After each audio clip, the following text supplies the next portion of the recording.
DieHard 500.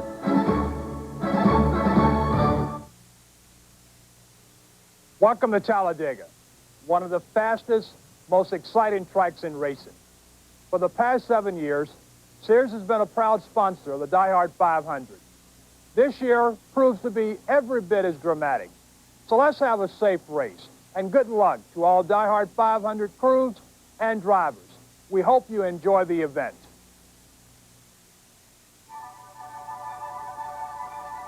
For 15 of its 25 years, Talladega promoted itself as not only the world's fastest superspeedway, but the track of upsets, where dark horses left their mark. On the outside, Wallace moving. Dillon stays first. Richmond drops on the inside in the 25 to the tri-oval. Here they come for the line. Dillon wins it. 15 different races, 15 different faces. That's what they said about the winners here. Dale Earnhardt changed that. 5 times he's won this 500 since '83. And the defending 500 champion has marched out of his transporter today to face what he loves the most, the high speed, the heat and pressure, the risk. Get ready. Here comes the Talladega DieHard 500.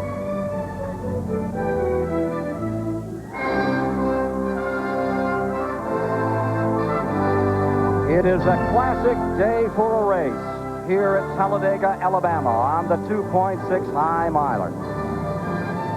A record crowd is in attendance. Temperatures are just about perfect for this one. 42 cars at the ready for $1 million. Hello, everyone. Ken Squire with Ned Jarrett alongside. Along with Dale Earnhardt, one other driver has pulled out a second win, Darrell Waltrip. 8 guys in this race who've won it before. Can anybody do it a second time from that group? Well, I think there's an excellent chance that we could see another repeat winner here today. 4 come to mind, 4 that are starting in the top 15 here this afternoon. Terry Labonte, Bill Elliott, Ken Schrader, and Ernie Irvin are all running very well, good enough to win this race. And this race, as you say, has produced a lot of first-time winners in NASCAR Winston Cup competition. We could see that again here today. We've already had 3 first-time winners in Winston Cup competition so far this year. Sterling Marlin winning the Daytona 500 back in February. Jeff Gordon took the Coca-Cola 600 at Charlotte in May. And then Jimmy Spencer in the Pepsi 400 in the summer race at Daytona a couple of weeks ago. So it wouldn't surprise me to see another first-time winner, not only on this track, but in Winston Cup competition. The 2 that come to mind, I think, that's got the best chance, Michael Waltrip and Todd Bodine.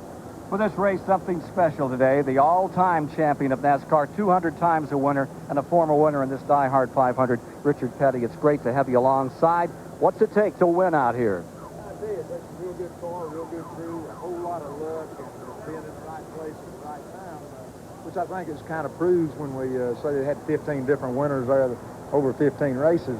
And what happens is everybody gets to racing for the lead, and they don't pay any attention maybe to some of the other cars, and all of a sudden somebody done slips up there and wins the race, and that's what makes it exciting here.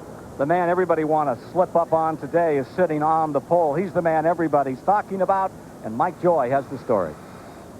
Dale Earnhardt has won 3 of the last 4 DieHard 500s. This car and this man won here in May.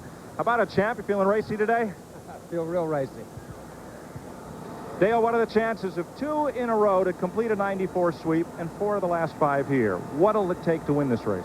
Well, I tell you, it's really harder and harder to win these races, Mike. The drafting plays so much a part, and you get down to it, and you don't know who's going to be the guy you got to work with or the guy you got to pass. So it comes down to really just being at the right place at the right time and being awful lucky. But if the car's running good, you got a good shot at it. Lieutenant Michael Lutz, 18-year veteran of the Zanesville, Ohio Sheriff Department. His badge number was 12. He was killed in the line of duty. Why is that number on the side of your car today? Well, we're sort of honoring him and trying to help make aware of what happened there, trying to raise some money for the capture of the criminal that shot him. He lost his life in Ohio. He's a big Earnhardt fan. His family and friends, everybody's Earnhardt fans up there in Ohio. So we're just sort of paying a little tribute to him, you know, and of course our old buddy Bonnet's with me all the time anyway. Thanks, Dale. Good luck to you today. The man on the pole is no surprise. Perhaps the man alongside is. Let's go to the editor of Stock Car Racing Magazine, Dick Berggren, to meet him. Thanks, Mike. Just 3 weeks ago, Jimmy Spencer won his first ever Winston Cup race. That victory happened at Daytona, a track almost identical to this one, and it happened in this exact same car. How about today, Jimmy? Well, I'll tell you something, Dick. We're running real good. We wanted to get on the pole real bad, but old Dale beat us out a little bit. But it's going to be a long, hot day today, and hopefully the McDonald's car run as good as it did at Daytona. It feels that way right now. Ken Squire? All right, 42 cars just about set to go here at Talladega today. Stay tuned for CBS flag-to-flag coverage of the most competitive race. The DieHard 500 is sponsored by Sears DieHard, the official battery of NASCAR. The all-new Ford Mustang. It is what it was and more. And by smooth Busch beer and easy drinking Busch Light.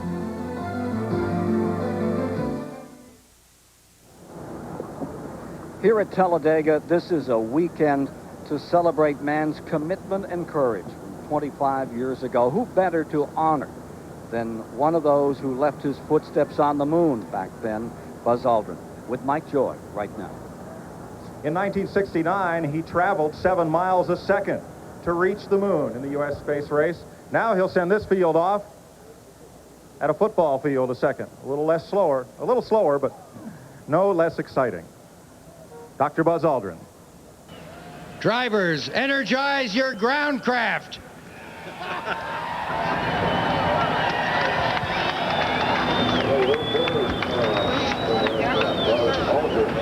Probably a couple of them.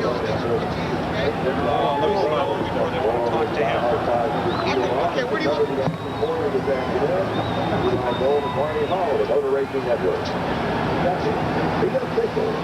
You can be sure that all 42 are energized by this record crowd, by the fact they're at Talladega, ready for the 18th event of the Winston Cup Circuit 1994.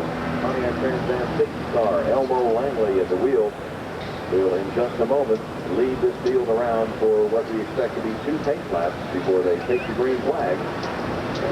Let's meet a former winner. Standing by right now with David Hobbs is Ron Bouchard. In only his 13th start, Ron Bouchard had his first and only win in Winston Cup racing, but it goes down in the record book still today as the closest 1-2-3 finish ever. What are your thoughts on that great day, Ron? Well, the minute I walked in here, David, I could remember the race and remember coming down the start-finish line and being so very close with Darrell. And it was funny. Last night he talked a little bit and he said, geez, I had Terry Labonte up there in the marbles where I needed him. And he says, all of a sudden I looked down and he says, there's that 47 car going right by the both of us. I think he thought he was lapping you, didn't he? Yeah, he wasn't sure where we came from. We just sat back there all day and we had a very fast race car. And at the end, I knew that I had an opportunity. If they got side by side, I would be able to get by them. Ron, any thoughts on today's great race? Well, I think we're going to see more of the restrictor plate racing. Instead of 5 or 6 cars in a lead draft, we're going to see 20 race cars racing hard for the lead, and I think we're going to see a very, very competitive race today.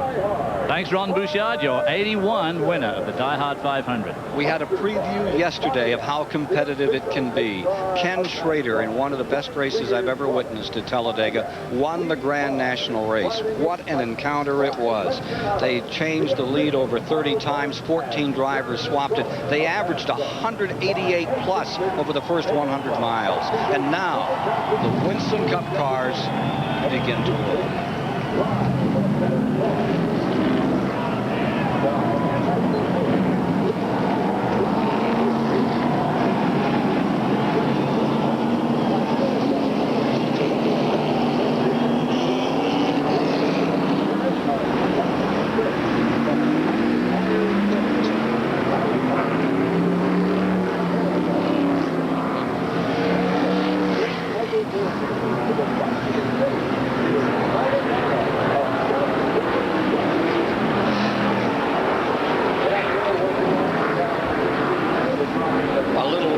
Coming out.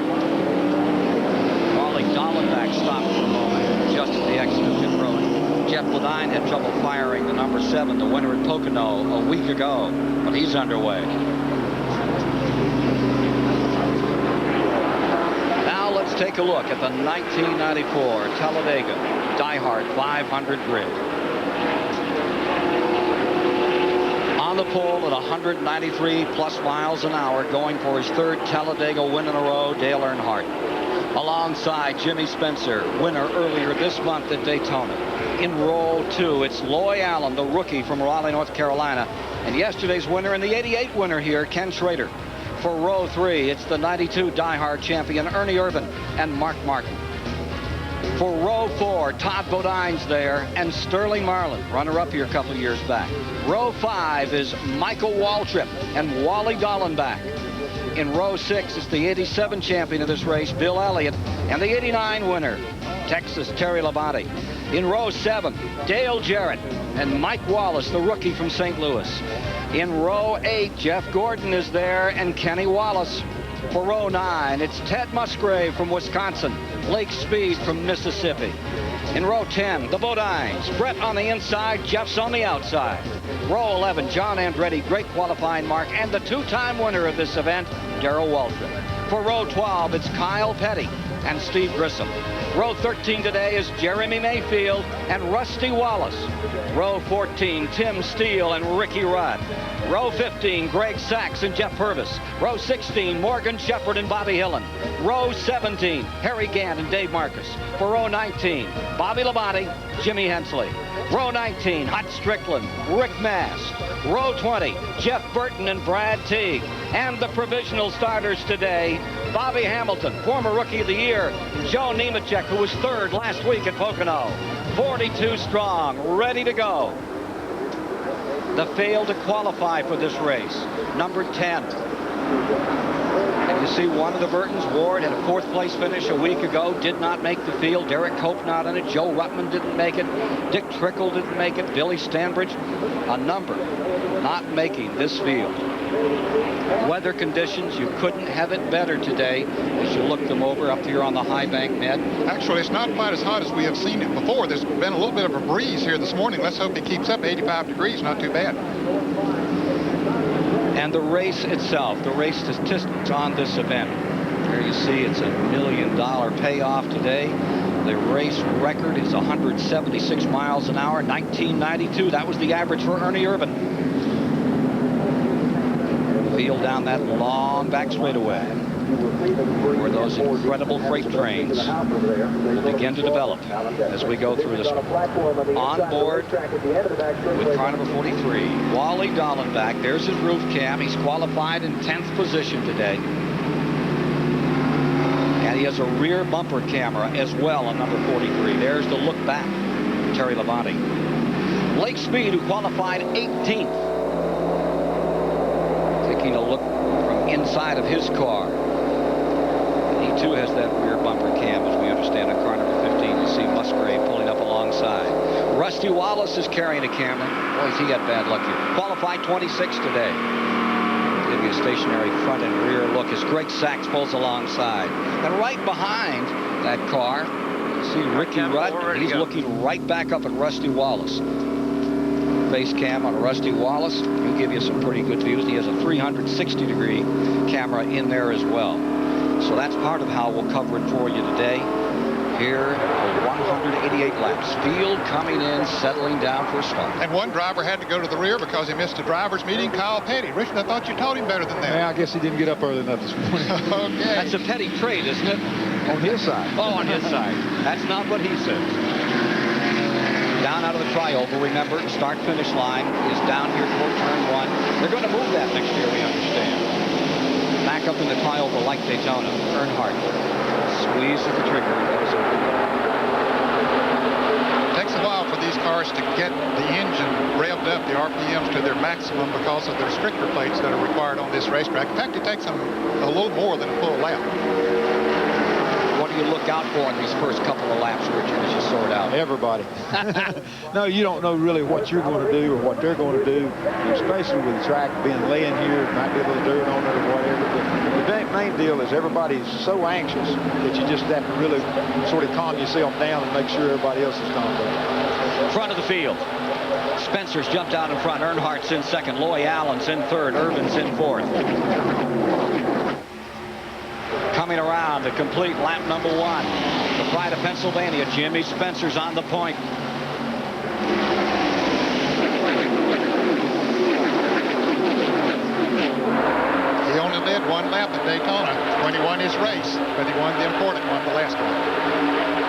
early start this time.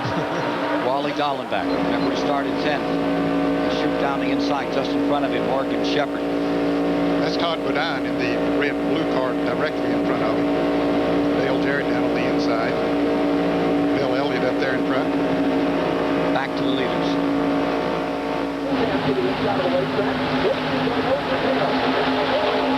Here's Spencer, followed by Earnhardt. Ernie Irvin pulling up third at the bottom of the track. In that Haviland Texaco number 28.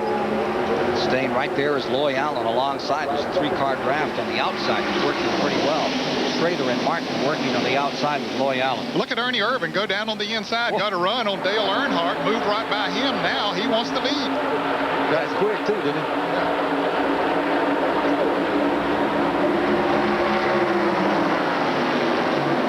Michael Waltrip moving up in this cluster.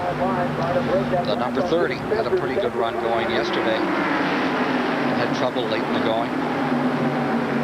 Grand National race yesterday was everything that you expect Talladega to be and more. Undeniably one of the best races here. From the blimp, from the Goodyear blimp, take a look at this field. Into the back straightaway, or rather into the main straightaway through the tri-oval, and here comes Earnhardt back for the lead. He wants to lead as early as he can. He does it right there. He gets 5 bonus Winston Cup points by leading a lap. That's one thing he wanted to do early. To get those bonus points in case something goes wrong. We don't have that in the bank. Right now, they've won, what, 2 or 3 laps, and they're within 150, 200 yards of each other. Dead first and dead last. You know, it looks like a pace lap right now. Very uncontrolled pace. Well, very uncontrolled because they're not in line. You know, they're all jockeying around now. It'll settle down after they run a few, but the way as close as they run, it's going to be a long time before they really get settled down. Saw that shot just a moment ago with Loy Allen, who started on the outside pole. He found himself in the middle back there. That's the place you don't like to be, because sometimes they get 3 abreast. There he is. He's got back to 2 abreast file there now. Back to about 12th spot in a hurry. Here's Sterling Marlin. He wants to lead. Marlin inches down to the bottom, finds the hole. Had some second place finishes here, but never won it. Sterling Marlin, who you saw on CBS win that 1994 Daytona 500. Michael Waltrip working his way on the bottom. He's had a 3rd place finish here on this track. Trying to just get that first Winston Cup win. Inside groove seems to be working pretty well right now. Look at Spencer going very high, and a couple of cars get by. Schrader dives in there. Brett Bodine just to the back end of that sandwich with Spencer in the middle. Coming by to complete 5 of 188. Sterling Marlin in first, Earnhardt in second.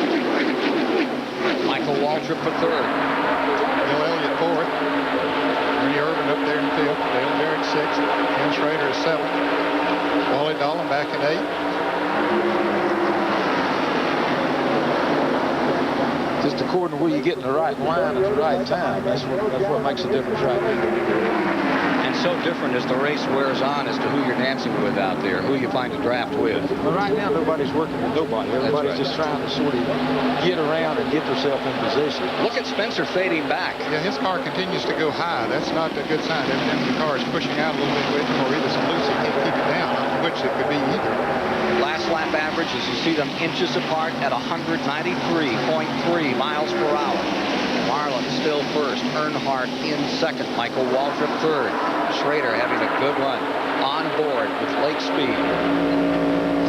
He's riding side by side with Mark Martin. 9th position. And Speed is flying the Bud Moore car. Right in there behind Brett Bodine and pulling up on that number 43, Wally Dallenbach. Great qualifying effort by Dallenbach. He must feel a little better this weekend, Richard. Yeah, 10th place in the start. He had a good week so far. So we're looking forward to doing better today than what we've been doing. But he's running good now. The car's been running good all week. Right up with the leaders. Morgan Shepherd slightly off pace. Dropped almost back to the rear of this pack. Shepherd. Only about 4.5 seconds separating the 1st place car and the 42nd place car. That 42nd place car right now is Harry Gant. And again, from Goodyear Blimp, take a look at this field. Number 2 coming off the pace. Number 2. And the bad luck that has followed Rusty Wallace looks like it may be bothering him again. They have done so much testing. We're on board with Rusty Wallace as the field meanders by. They went into the wind tunnel with this brand new car. They call it number 15 on Monday after Pocono. And they really thought they had it slicked up and they were ready to beat the jinx that has fallen on them over Talladega every time they've come. Well, let's see if he comes into the pits, Ken. He's falling back to the back of the field, but he's staying out there. He is not coming in. And as you can see, he's fallen well behind that field. Dick Berggren can tell us more about this. Well, Rusty Wallace crew is very concerned, Ken. They see smoke. Buddy Parrott, what's wrong with your race car? What's wrong with it, buddy? I don't know. You know, we think somebody got a piston. I don't know. We're going to go take it back and go back to the garage and see if we can fix it. Rusty has had just the worst luck. This is his worst track for finishing. Best finish here was back in '88 when Kenny Schrader won. He came home with a 5th place that day, but it just hasn't treated him well here. And some racetracks are good to you, some of them are not. And this is one particular racetrack that they've never been able to do good. From the time he first started racing, this was not one of his good racetracks. Oh, that's unfortunate for Rusty Wallace. Now take a look up front. Earnhardt's back in the lead.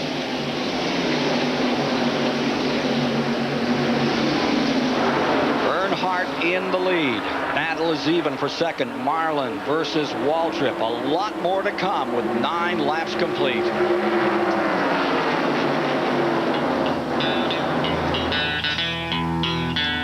It was a great race because it was against the best that's ever been, and as far as I'm concerned, in a race car. Richard Petty and I had a showdown here, and it come down to the last lap, and I inched him out, you know, about a half a car length over him. Talladega was always a very special place to me, but I guess racing against Richard Petty on the last lap is something I'll always remember. As they came down to complete lap 12, caution thrown on the field. Caution is out at 32 miles of racing here, averaging 190 miles per hour. The report is there is debris in turn 3. They want to clean it up with the speeds they're hitting here today. Let's go quickly into the garage area. Here's David Hobbs. Rusty, another great disappointment for you at Talladega. What happened this time? Oh, boy, I tell you what, at least, you know, we can't seem to get the whole program together, but at least today the car was handling great. It was really fabulous, had a lot of power, and it was running right up to the front, and it burned a piston. That was it. And when the piston burned out, there's not much you can do about it. At least I got it in one piece this time, got a good handling package, and I think I'll go watch television and enjoy this race now. You didn't exit one of your signature barrel rolls anyway this time. No, I'm getting better not doing that now. Hopefully that's all over with. You know, those type of acts were too dangerous. But I just like to thank all the people supporting us. This was the last Speedway race for us this year. I gained a lot of points last weekend when Mark and Ernie had their problems, and now I've had my problems again. So it's always a catch-up game, but I think we still win this championship. We just have to stay tuned. Well, good luck in the future, mate, Rusty. Tough luck today. Thank you. So pit road is closed for the moment. Rusty Wallace, who's really had trouble. Only one top 5 Talladega finish in 21 starts at 5th place in '88, out of it early in this event. And Ken, the reason pit road was closed is the fact that the pace car had not picked the field up. I want to make mention also Kyle Petty. We talked about him starting in the rear. He has already come up to 19th place in just 12 laps. You know, people say that you can't pass in restrictor plate racing. Hey, he's proven them wrong here again today. And the guy that was in 19th place, that Brett Bodine, has pulled himself up to 9th here in this shuffle in the early going. Here's Kyle Petty making his way through the field. 25 years ago, walked on the moon. What were you doing 25 years ago? I'll tell you, 25 years ago, myself and Kenny Schrader were at his mom and dad's house watching them land on the moon. We just came from a little old racetrack called Lake Hill Speedway. We went straight from Lake Hill over to Kenny's mom and dad's house. My mom and dad were with us. Real close-knit families and friends. And so me and Schrader were sitting on a couch watching those dudes land on the moon, looking at each other like, I can't believe it. I'll never forget that as long as I live. Watching him. I was watching him walk on the moon. You know, I've been watching all that on TV all week long and been trying to think, where was I? What was I doing? I think I was right here at Talladega, racing. I think that's the same weekend they did that. Everybody wanted to go to the moon, and I think that was a big deal. And for us, you know, for us growing up at that deal, at that stage in time, then we felt like that we could do and be anything you wanted to be. And I think that was a big step for us, you know, and that's what I've tried to teach Adam and Austin and Montgomery Lee, that in this country you can do anything you want to do. And proof evident is that we went to the moon 25 years ago. I don't believe we went to the moon in 1969, so you're asking the wrong guy. All right, Colin back. Very funny. Okay, pit stops are underway. Quickly to David Hawks. Well, Kyle Petty said it proved that Americans could do anything, Buzz, by going to the moon. How do you feel about that? Kyle Petty said that it proved that America could do anything by going to the moon. How do you feel about that? I didn't hear what you said. I said that Kyle Petty said that it proved that America could do anything by going to the moon. Is that how you felt about it? Well, it proved that we had a great spirit in this country to put together a teamwork of university, industry, government people to do just almost miraculous things. What are you doing these days with yourself? Well, I'm very thankful to be here at this race. I mean, this is a new thing for me, and it's very exciting. I'm writing a science fiction story, and now that our anniversary activities are pretty much over with, except for right here, why, I'm going to get back and working on that science fiction story. Well, thanks so much. It must be the most fantastic thing. And now let's go down to another fantastic person, Mike Joy. Thank you, David. Most of the teams take this occasion just to look at tire wear and to add fuel so they can go the next green flag run. Darrell Waltrip came in and they added a lot of rear spoiler. They have to run that rear blade at least a 45-degree angle, and Waltrip's crew, a little unscientifically, bumped it up a few degrees to give more downforce on the back. Michael Waltrip and a couple of other teams, though, did take on tires on this yellow flag stop. And Darrell Waltrip got himself in trouble, Mike. He pitted too early. He and Rick Mast both came in, and they're going to restart on the rear. Car number 17, the two-time winner of this event. CBS Sports coverage of the DieHard 500 continues after this message and a word from your local station. Lights are out on the pace car as they approach the start-finish line. They will have completed 16 laps when they get here. 172 laps remaining. First caution of the day for debris on the speedway. Ken Schrader is leading them down up in front with Sterling Marlin second. See Earnhardt third, Bill Elliott fourth, Ernie Irvin is fifth, Jimmy Spencer sixth, Wally Dallenbach seventh, Brett Bodine is eighth, Michael Waltrip ninth, Terry Labonte 10th, Mark Martin, Jeff Bodine 12th, Bobby Labonte 13th, Jeff Gordon 14th, John Andretti 15th on the start. Your reaction to watching it from up here thus far, Richard, as opposed to down there? Well, it looks a little closer up here than what you see down there. When you're down there, you sort of tunnel vision. You're just watching what right in front of you, or maybe what's what beside of you. But here, you see them all. And you say, man, I wouldn't do nothing like this if I was out there, but we did. More nervous up here than down there. Well, yeah, really. I'm glad I'm up here. I'm watching from up here. If I'd ever come up here and watched, I probably wouldn't have never got down there and run. I felt the same way, Richard. You mentioned Ken Schrader was leading. He's back and forth now. He did not make a pit stop. I suspect that this is a planned situation that they're planning on making only 3 pit stops during the afternoon, and they'll make them so that they can make this race on these 3 stops and let them all where they will. Yep, quickly go dropping back, and here you see that car number 4, Sterling Marlin, just wailing on through. With him comes Earnhardt, then Elliott, Schrader back to 4th. Spencer. Let's watch these front 3 go a little further back in the field. Here you see Schrader. And trying to catch him up, Jimmy Spencer another time. And Spencer gets a little help from Ernie Irvin as they pull out together to go on the inside. There's not much Ken Schrader can do about it. 2 cars drafting together can run faster than one. These 3 drafting up front are running faster than all the rest of them because they're pulling away a little bit. Well, what happened, we started on a restart, and everybody was one right behind the other one. There wasn't no side-by-side stuff, so they'll have to run a track and get side-by-side, and then it'll all catch back up again.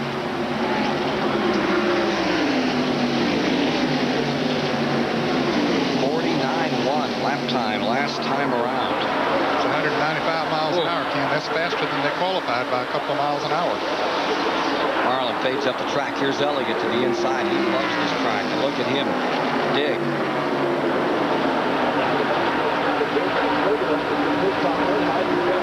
Marlin back for the lead. Here's Elliott. Elliott for second place. Bill Elliott has not won since 1992. You know how hungry he is. Spencer, fourth. Irvin, fifth. Schrader, sixth. And Dallenbach, seventh. Right behind him, Terry Labonte in eighth. Into the Schrader pits. Here's Dr. Dick Bergman. Along with Ken House's crew chief, most everybody else pitted. You didn't. Why not? I'm not sure. I think I just messed up, really. I didn't think the whole field would come, and we didn't want to get back at the restart. Give me a big Sometimes today is tires. Tires you do fun. Ned, there goes your strategy. Yeah, that's right.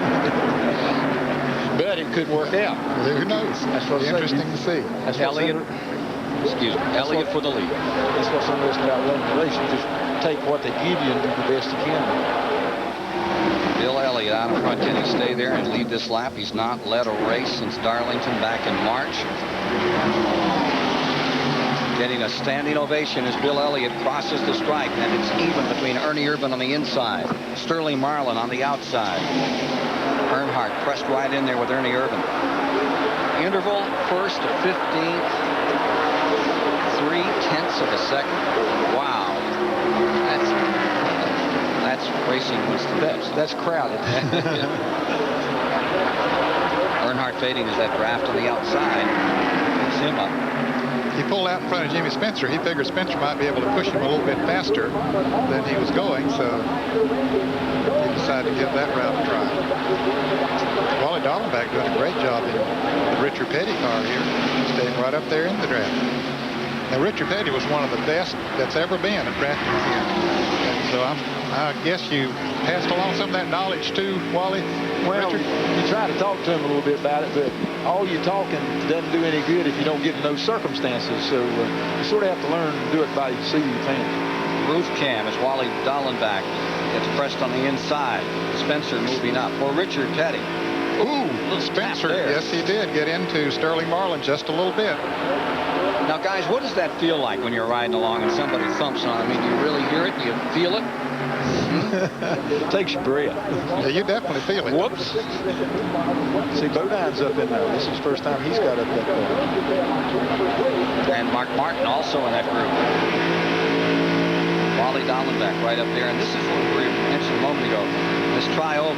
How many times did you take the high side up there at Daytona, work that tri? Why do you like that high side in the tri-oval area?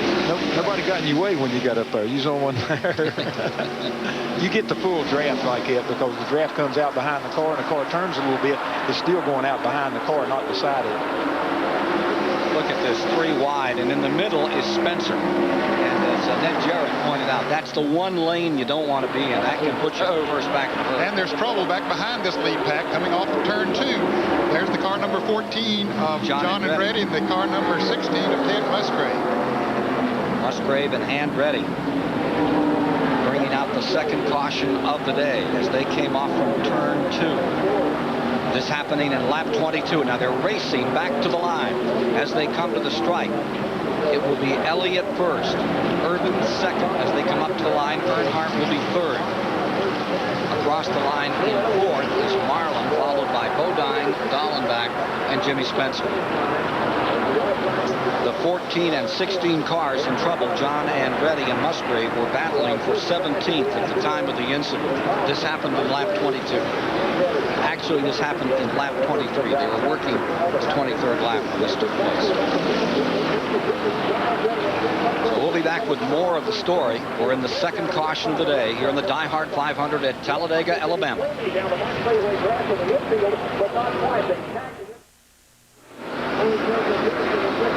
Today's overhead shots are courtesy of the Goodyear Blimp, Stars and Stripes, based in Pompano Beach, Florida. At the controls, Captain Richard Daniels, Burbank, California. See John Andretti's car being brought in. It was back out of the top 40 in the first day of qualifying. Was able to get an engine, and it picked it up to 21st position. And he had rolled up in that battle for 16th. He got into this confab with Ted Musgrave. Mike Joy has a report from the pits. Well, you see this camera that we showed you back in June from Michigan and Dale Earnhardt's pit, where they record each stop from above and then replay it for the crew members. There are now 8 of them along pit road after that day, and I suspect there will be more. Andy Petrie's just finished a stop here for Dale. And Andy, Richard, did he give you guys heart failure when he called in and said he thought he'd lost the motor? I still ain't got my breath. What happened? It looked like he just got out of the draft, and the draft's so important here, it must have felt like he'd broken the motor. Well, that's what, you know, he came back a couple laps later and said that's what it felt. But he's okay now. Yeah, hopefully we'll find out here in a minute. Seems to be. Well, they resuscitated everybody here in the Earnhardt pit, and of course, as soon as Dale got back in clean air, he got back up toward the front, but it was a tense moment, and there were some long faces here. Going for a 3rd straight Talladega win, Dale Earnhardt. Richard Childress breathing a little easier. Earnhardt has said he went out and bought himself on a new Learjet, $3.6 million. He says you drive better when you're in debt. Either of you gentlemen speak to that? That would put you in debt. We put me in debt. I don't know about him. Here's David Hobbs with Ted Musgrave. Ted Musgrave has started into the race. What happened out there? I'm not quite sure which car it is. You can see by my windshield there that there's a lot of grease on it. So somebody up front there was dropping some, and side-by-side racing here at Talladega, you're pretty tight. And, you know, we were running through that little mess, and the 14 car and I got together coming off of turn 2. You know, I was running pretty good. He might have pushed up a little bit in the grease and got into me, nothing intentional, but it took us out of contention for the day. Tough story there. Musgrave from Wisconsin, and now down to Dick Berggren. And I'm at Bill Elliott's pit, where there are a lot of smiles. You only took 2 tires on that last pit stop. Car seems to be running well. What's your strategy from here, Mike? Well, we're trying to get the fuel mileage and stuff we need. You know, just kind of see how it's going to play out here. We just took 2 because the cars, you know, the car seems to be good. He said it's great. He said you don't have to put tires on it, but if you see people, they'll put 2 on, and then, you know, they'll be back a little bit. Then you'll see people they won't put on, and they'll be up front. So we're kind of trying to play it where at the end of the race we won't have to put no tires on and be up front. Well, it's early in the show, but they're all planning for those last couple laps. Elliott has fallen from 1st to 8th in these pit stops. He's won 4 of his first 5 starts with Junior Johnson. Since then, he's only won, what, a race in his last 60-61 events with Junior? Yeah, he won the last race of the 1992 season at Atlanta after winning 4 in a row. I understand that shipping a lot of red paint over to Dawsonville, Georgia. A lot of rumors floating around about what Bill Elliott will do for 1995, and he is very mum on the subject. How about Richard Petty for next year? All He's set. very mum on the subject. Well, we thought we might get a story out of it. Well, I'd like to have a story. I'm trying to put it together, you know. Let's take a look at the point standings as we went into today's battle. Earnhardt up in front with a healthy lead over Ernie Irvin in 2nd spot, and Rusty Wallace has been KO'd early. If you're just joining us, Wallace is already down. Could be a break for the rest of those guys like Mark Martin. And remember, Martin had a very slow start as far as winning, then came on and won 5 last year. Let's go back to David Hobbs. John Andretti, a disappointing end to the DieHard 500. What happened out there? We were just really running along and just running side by side, and unfortunately, but and then the 16 car, for whatever reason, wasn't up high enough or something, or lost control, and we got together. It's real unfortunate for both of us. I see a lot of oil on your windscreen, and there was on his as well. Was it oily out there? Yeah, it's after the pit stops. A lot of guys they screw all the fuel out and things, and you know, we just didn't bother to clean it, and we got a lot of that from that second pit, after that first pit stop. Well, a disappointing end to a great day for John Andretti, who qualified so well. And this may be the car that had the trouble. They're checking the 22 car. They say that earlier, Bobby Labonte was one of the ones they were looking at that may have been dropping oil. He's been in and going back out again here. That didn't look like a very close scrutiny in the car, but he's back out here, and they were saying a while ago they were looking at 22 for dropping oil. Well, I'm sure NASCAR takes a close look at whoever they think it might be. The speed limit on pit road today is, what, 65 miles an hour, and Todd Bodine got caught at his car number of 75, and so he's back in the rear of the field now. That's the penalty. If it's on the caution flag, they either, if you go too fast coming in, they penalize you while you're stopped, 15 seconds. But if you do it going out, then they bring you back in, and that means go to the rear end of the line. Are you totally satisfied, Richard, with the idea of having the speed limit on pit road all times? Not all times. I think pit stops, under caution, speed limit's fine. Under racing conditions, I think they need to change them and put them back and do the best you can. Dick Berger. With Bill Davis, he is with Bobby Labonte, who was just in for the pit stop. What's wrong? Are you guys the ones leaking oil? Yeah, we were, definitely. We had there's a heater in the oil tank, and just a little 3/8 bolt holds it, and it backed off. The whole ring got loose and was leaking oil, but it's fixed. It's going to be fine now. No more leaks? No, no more. Okay, they're ready to go. Going on board with Ricky Rudd. Getting set, taking a look at some telemetry here. As we get ready another time, they'll come by to complete 27 laps as they take green. 27 of 188. But you see, he starts off in second gear. He'll then switches to third gear. He'll stay in that gear for a little while before he gets enough RPMs to change to fourth gear. He's climbing on RPMs now up to about 7,000. Still in third gear. He'll get up close to 8 when he makes there. He changed the gear, and you see the RPMs drop back to 6,000 once he gets into fourth gear. Riding with Mark Martin in 12th position, back with the lead. And look at this. Here's Ernie Irvin scooting out in front. He's had a lot of bad luck in the past several races, but for the moment, he and Jimmy Spencer underneath Loy Allen. Leave a little room, and it looks like Schrader moving back in. I beg your pardon, it's Brett Bodine moving back. Brett Bodine has a fast race car today. Third position. Mark fourth, Marlin fifth, Elliott sixth. On board with Wally Dallenbach. Here comes Jeff Bodine up on the outside, Ned. And Mark Martin. Wally caught down on the inside. Not a whole lot he can do. He doesn't have a lot of help. Ricky Rudd pulls up behind him now, but those cars on the outside have the momentum build up there, and they just motored right on by. Here comes Michael Waltrip. He's trying to get by. 29 laps complete this time, 77 miles, and no driver has led more than 4 consecutive laps out here today, Ned. Really mixing it up. Not surprising. We see a lot of lead changes here at Talladega as Loy Allen goes very high in the car number 19. Michael Waltrip gets up there and has to back off a little bit. Spencer's car high once again. He was right up there behind the car number 28 of Ernie Irvin a moment ago. Now he's dropping back a little.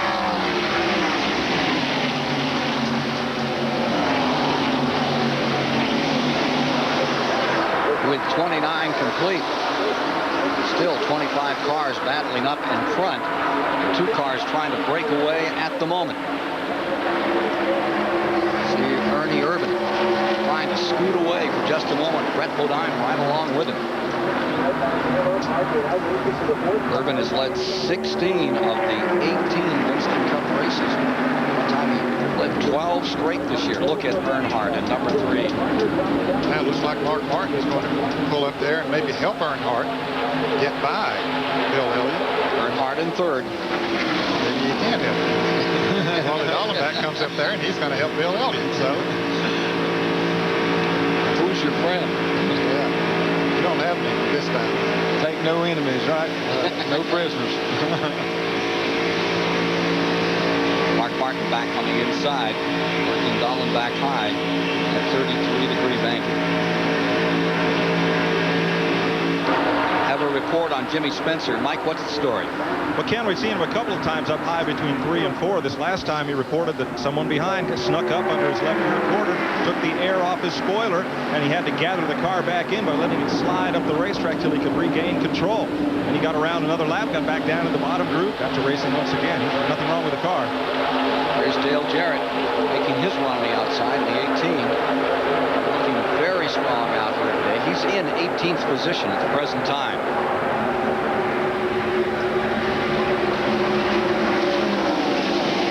Take a look a little further back in the field to see Jeff Gordon mixing it up right in the middle of things here. On board with Ricky Rudd for a moment. Car 10, he's in 9th position.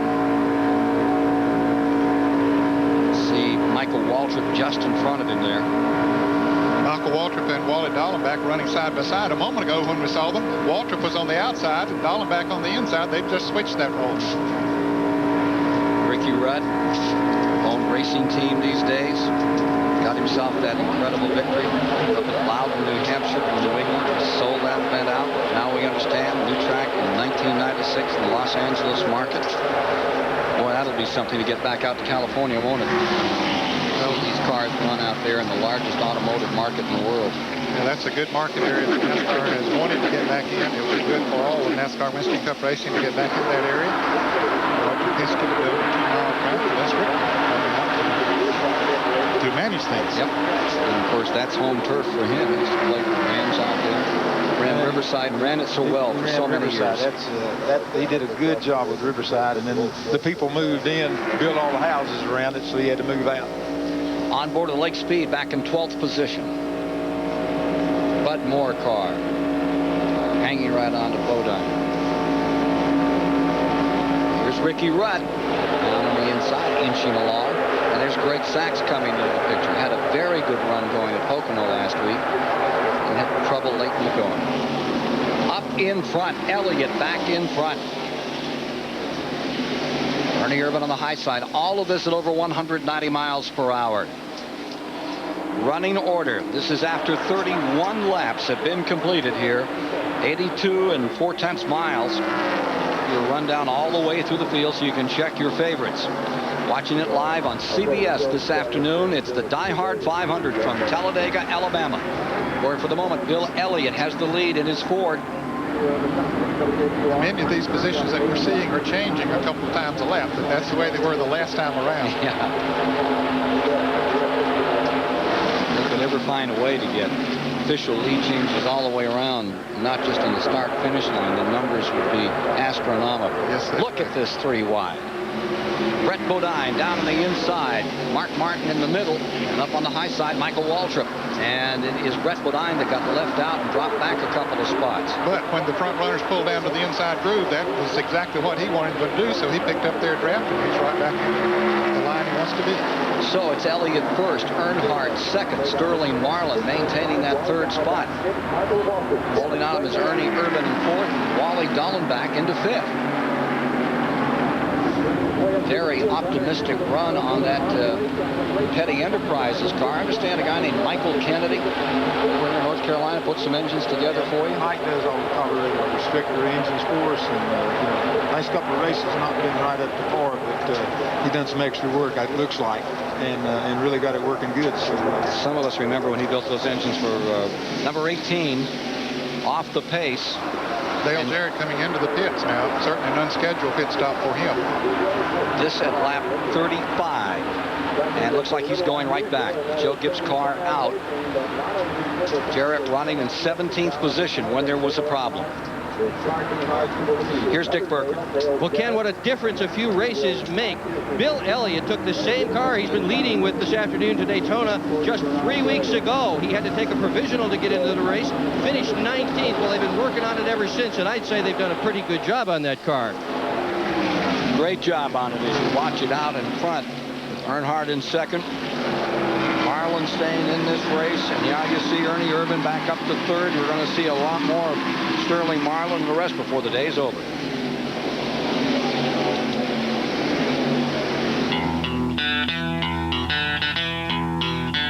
Looking back on it, it was a great race, and it was a competitive race, and I think if there's anything I take pride in is that it was a fast race. It was before the restrictor plates, and you know, we were hauling the mail, and that was fun. This racetrack was fun when we ran that fast.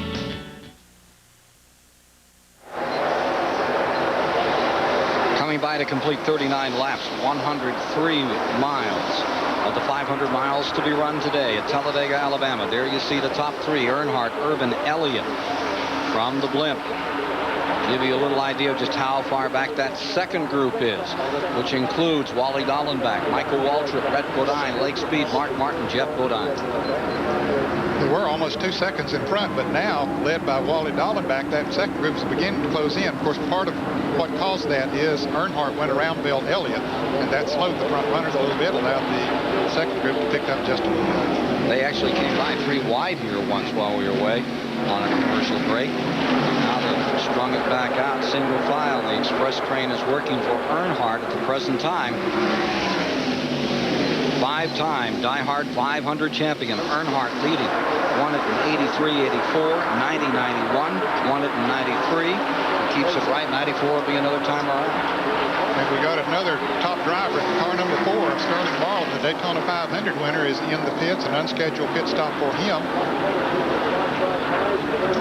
Running in 13th position as he pulls on pit road. Here's David Hobbs. Well, Ned, I'm with your unfortunate son, Dale. What happened? Third engine just this morning. Yeah, it was unfortunate. The car was pretty good, but apparently burned a piston for some reason. We've had our share of problems this week. You know, last year these races were so good to us, and this year they've really been a pain to us. How did you feel the car was running in the conditions today?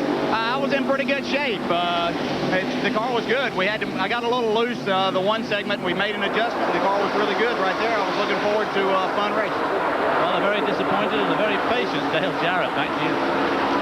Sterling Marlin's car was on pit road for approximately 20 seconds and has gone a lap down as the field just overwhelmed him. Here are your leaders another time.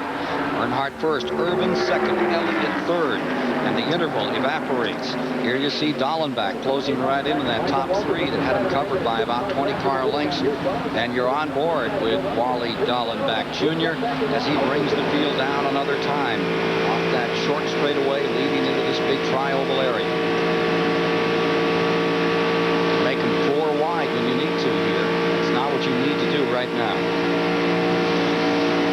They can run faster running single file, and now Wally looks up on the outside of Bill Elliott going into turn 1. And Pontiac is strong today, Richard. Looks like it's handling real good. That's the difference. Come down to the end of the race, maybe that'll make the difference. Richard Petty alongside of us today, who won this race in 1974. He used the old slingshot, pulled it out of his back pocket, and whipped it on David Pearson to win by 2 feet. That's the kind of finish we expect around here. It's like something 4 seconds. The difference between first and second over the last 10, 15 years in this racetrack. Amazing, those finishes. Here's Lake Speed giving us these pictures from car number 15. He is running in 6. We have 38 cars in the lead lap right now, folks. Lake Speed is up to 4th now. 4th. Yeah. He followed Wally Dallenbach right up there. Now he wants to pass Dallenbach, moving up on the outside. That slowed both of them down a little bit, but Speed giving the Bud Moore Ford a tremendous ride here this afternoon. That depends on who Michael Walker pulls it behind to help. He doesn't have much choice, it looks like, except to go with Lake Speed. He's been trying all day to get out of the 43 by himself, and it hadn't worked, so he's going to try something else. There you see Brett Bodine right up in there as well.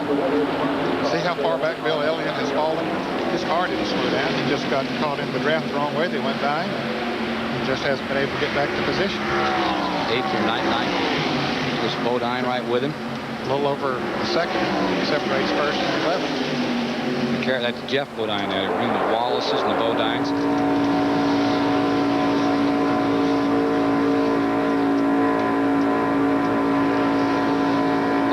Giving you a pretty good look at the Jeff Bodine car. That's from Ricky Rudd's machine.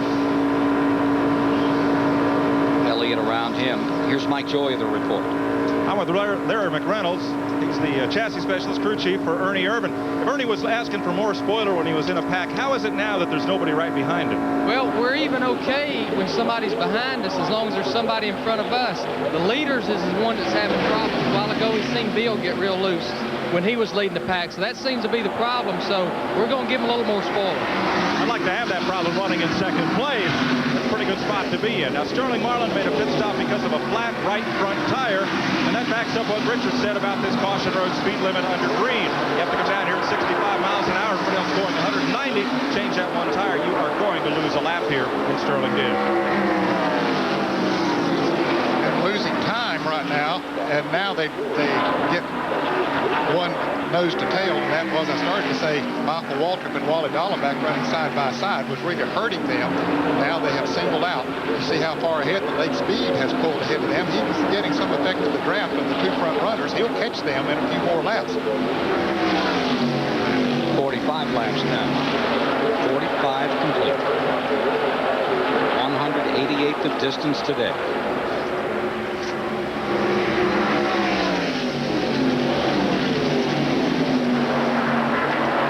So Ernie Irvin and Earnhardt, another classic struggle here in Winston Cup racing like the old days of Petty and Pearson.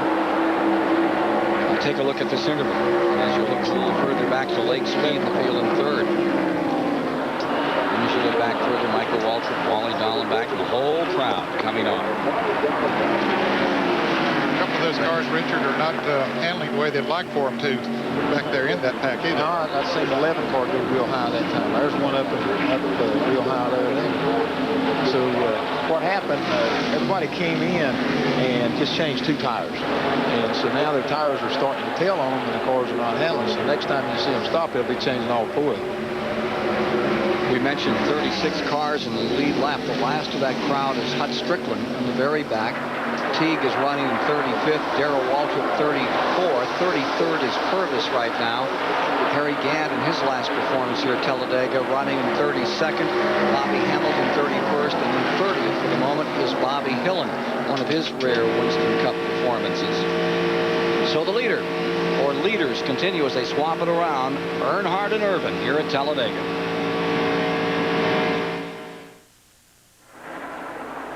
This DieHard 500 race summary is sponsored by DieHard, the official battery of NASCAR. Race summary after 133 miles. There have been 8 official leaders. Lead changes marked at 14 at average speed at 152. Doesn't account for these individual laps at 193 miles an hour. We've had a couple of periods of caution for 8 laps to bring the average down. A couple of cars also out of the race now. Rusty Wallace dropped out with piston gone in lap number 8. Dale Jarrett's retired with an engine broken on his car. And we've got some racing right now here in this DieHard 500. Lake Speed has mixed it up, and you're looking from Lake Speed's camera back at the field. But as you're looking back, he's getting caught up. Earnhardt's moving around the outside on him. There's Earnhardt going to the lead to Lake Speed. His best 500 finish was 6th way back in 1981, the year that Pittsburgh, Massachusetts, Ron Bouchard won this race. He's taken that Bud Moore car, put it on the bottom of the racetrack and scooted into the lead, led himself a lap or 2. There's Dallenbach on the outside in the 43. Ernie Irvin's in there. Jeff Gordon, the 22-year-old, he's mixing it up. And Michael Waltrip. There are 12 cars in this lead pack, Ken. They pulled away from a second pack of cars that has about 8 cars in it. But Lake Speed, as you pointed out, has done a tremendous job. Bud Moore's cars have won 5 times here at Talladega. So no surprise to see that 15 car running up front. Lake Speed is just giving me a great ride. As they say in every sport, there are old lions and young lions. And for the moment, the oldster Earnhardt has them cowed. But here comes this Lake Speed Dallenbach affair. And look at the Jeff Gordon car and Michael Waltrip all in their fresh faces. Ernie Irvin staying right. Again, here's Speed charging to the bottom, getting some help from Ernie Irvin. Here's Ernie Irvin working right off the back of the 15 car. I think as Richard pointed out, a number of those cars are getting a little bit loose now. They see everybody else's car loose, so they're doing what they have to do to stay up there as close as they can to the front. Be sure to stay in the draft. Now Earnhardt and Dallenbach and Lake Speed single out, single file. Wally Dallenbach's best 94 finish was out there on the road course at Sears Point when he came home 4th. Of course, he's won many times in road racing. He was a 4-time winner at the 24 Hours of Daytona. He knows those switchbacks. We totally missed with the road course. That's the reason he's running. Apparently got the message. Best finish on Dallenbach, 10th on a super speedway 3 times, and most recently at Dover, Delaware back in June. Let's take another look at that telemetry there. Lake Speed. Okay, he's running at almost 7,000 RPMs. As you look at the numbers on the left of your screen, you can see he gets up 6,900, 7,000 there for just a moment. As you see that speed up to 194 at one point, and then it varies 189 to 194 or so. So they're getting on with it down the straightaways here. It backs off a little bit in the turns. Not much reason to back off around here. We're working lap 55 right now. Yeah, that doesn't mean you back off the accelerator. It just means that the turns, the banking scrubs off a little bit of speed. Take some speed down. You're pretty calm and collected for watching that 43 have its best run of the year, Richard Petty. He's up there in second spot, dicing with Earnhardt, Lake Speed right behind him in this front group. Ernie Irvin back there in 4th. a little early to get too excited.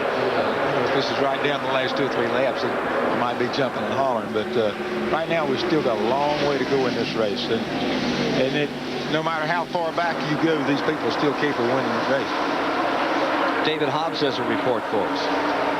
Well, as you can see, they're busy flailing away on Ted Musgrave's car here, trying to get it back in the race, and just a few stalls away, they're doing the same for John Andretti. Now, you may ask why, of course, they're bothering to do this in a race. But the fact is, of course, NASCAR points go so deep, and the Winston Cup winner is going to win over 3,000 points this year, and, of course, every point is going to count. So there we are, Ken, back to you. So they are trying to get the Musgrave car and the Andretti car back in this race. We'll give you an update on that as the day progresses. See those folks back out again. Unfortunate moment as they collided. Running what, 16th, 17th spot they were dicing for. Got some oil in the windshield, and away they went off turn 2. Ted Musgrave was in 11th place in the Winston Cup point standings coming into this race. For the last few laps, I think everybody just sort of decided that, hey, let's just stay in line, keep up. You know, when we start making pit stops and things start happening, we'll see what's going on. Right now, they're just out there making time so that they can get on closer to the end of the race. Todd Bodine has scooted up to the 15th spot. Remember, he was penalized, started off at the back, and restarted at the rear. He was caught speeding on pit road over that 65-mile-an-hour limit. So he has made a pretty good run in the front from back there. Take a look at this lead draft. Earnhardt stays first. It's good to see those old Petty colors running up in 2nd spot at the present time. And Bud Moore at car number 15, maintaining 3rd, late speed at the controls. Ken, not too many laps ago, there were 12 cars in the lead lap. They got to racing side by side, and all of a sudden, about 4 or 5 other cars have caught up to them. So now they're about 15 or 16 cars in the lead draft. Well, what I said about 2 minutes ago, they ain't holding true. These cats have done jumped out there now and decided to race a little bit. They can't stand it, can they? No, they can't stand it. Hey, tell them on the radio. Richard Petty said you guys are running single file too much. You better get in there and stand up. I didn't have to tell him that. One cat just thought he caught somebody going in a corner and he pulled out. That was just an automatic replay. Scoot there as I believe Brett Bodine moves down on the bottom, trying to pick himself up a spot. So, CBS Sports coverage of the DieHard 500 will continue after this message and a word from your local station. The DieHard 500 is sponsored by Sears DieHard, the official battery of NASCAR. Goodyear, #1 in tires. And by Haviland Formula 3 Motor Oil.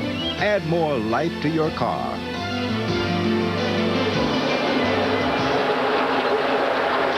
"60 laps complete, 159 miles in the rearview mirror here at the DieHard 500. Talladega, Alabama. Earnhardt's in front. Irvin has come back to 2nd, averaging well over 190 miles per hour. Here's Musgrave's car, still trying to run, still trying to collect points toward that Winston Cup point payoff at the end of the year. You see Earnhardt in 1st, Irvin in 2nd, Lake Speed in 3rd, Wally Dallenbach in 4th, and David Hobbs has this report in the garage. Well, Tim Steele in the number 12 car came in, and we thought he had some sort of a problem, and his problem was Tim Steele has been feeling ill all week, and the heat here finally got to him, and they were trying to administer water and all sorts of other things. Oxygen, they put water down his back, ice down his back, and they finally managed to get him out of the car, and they've taken him to the medical center for resuscitation. So poor old Tim Steele's going to lose at least it all. This intense heat finally got to him. Down to Mike Joy. Steve Meal is the crew chief for Mark Martin. He's in that lead draft. Steve, is everybody just kind of riding, waiting for that next pit stop? Well, we are, because we're real loose. You know, we got to the back of the line trying to keep somebody off the back of Mark. Probably didn't start with enough spoiler right at the minimum of 40 degrees. We were going to try it for a while and see what happened, but we definitely have to put more blade on when we get a caution, even under the green light to do it, because you can't get up in traffic. There's a lot of people feeling everybody out. The usual fast people are fast, and it's got a long ways to go. We just have to see what happens. What's happening right now is Earnhardt's back on the point. He's got Ernie Irvin to deal with. 1st and 2nd, the Winston Cup points separated from 93 as they came into today's action. The big story is Lake Speed and Dallenbach having an incredible run here in the early going. Average speed for the race, a very slow 159 miles an hour. These individual laps, and if you're just joining us, we've been under caution twice here today, total of 8 laps, nothing serious. Once was for debris, once was an incident that broke up the cars of Andretti and Musgrave. Musgrave is back. Ned? And I think we'll have pit stops coming up certainly within the next 10 laps, maybe even before then. If there is no caution, of course, this will be the first green flag pit stops they make today. Looking at Ricky Rudd in 10th spot. Sterling Marlin. Now that group of cars has lost the draft of the lead pack. There are about 9 cars that are up front that pull away a little bit from Ricky Rudd. And Mike Wallace is in that group in the number 90 car. They're having a great afternoon. They had a great qualifying run for them. They qualified 14th here. In fact, that was the fastest of the 3 Wallace brothers that are out here today. Kenny, Rusty Wallace is already retired. You're just getting into the broadcast today. Rusty had trouble early on, was the first car to retire at lap 8. The 4 car of Sterling Marlin, he is 1 lap down. Now, when these others stop, he'll be able to run for a little while. If he was fortunate enough to get a caution in that period of time, then he'd be right back in it. 33 cars remain in the lead lap from Ricky Rudd's bumper. There's the view of Sterling Marlin, the winner of Daytona back in February.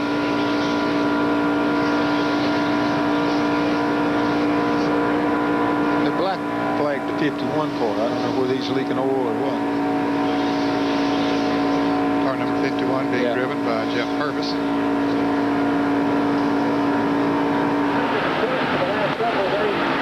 There's the lead train, and there's the second group led by Ricky Rudd at the moment. There's the 75 car, Todd Bodine. He has come up to 15th from the rear, where he had to restart out back. That speed limit infraction on pit road. That car, the blue car he just went by, was car number 20, being driven by Bobby Hillen today, the Dick LaRosso entry. Bobby has not run many races this year. He quit his regular ride that Mike Wallace is in after the second or third race of the year, and is only running a limited schedule.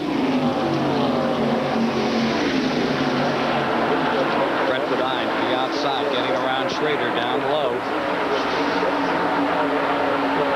And that is 11th place that you're watching between the 25 and the 26. Schrader, the winner yesterday in that Grand National race that was seen many races better than what we saw in that Grand National. It was a tremendous race with no spins. And there were a couple of cautions for debris on the track, but there were no accidents. Todd Bodine up to 13th. See Purvis pulling that 51 car in the country time car. Todd Bodine now up to 12th. Here's David Hawks. Well, here comes the Jeff Purvis car, and they're coming in to change the radio. And this is the second time today they've had to change it. He's got absolutely no communications with the pits.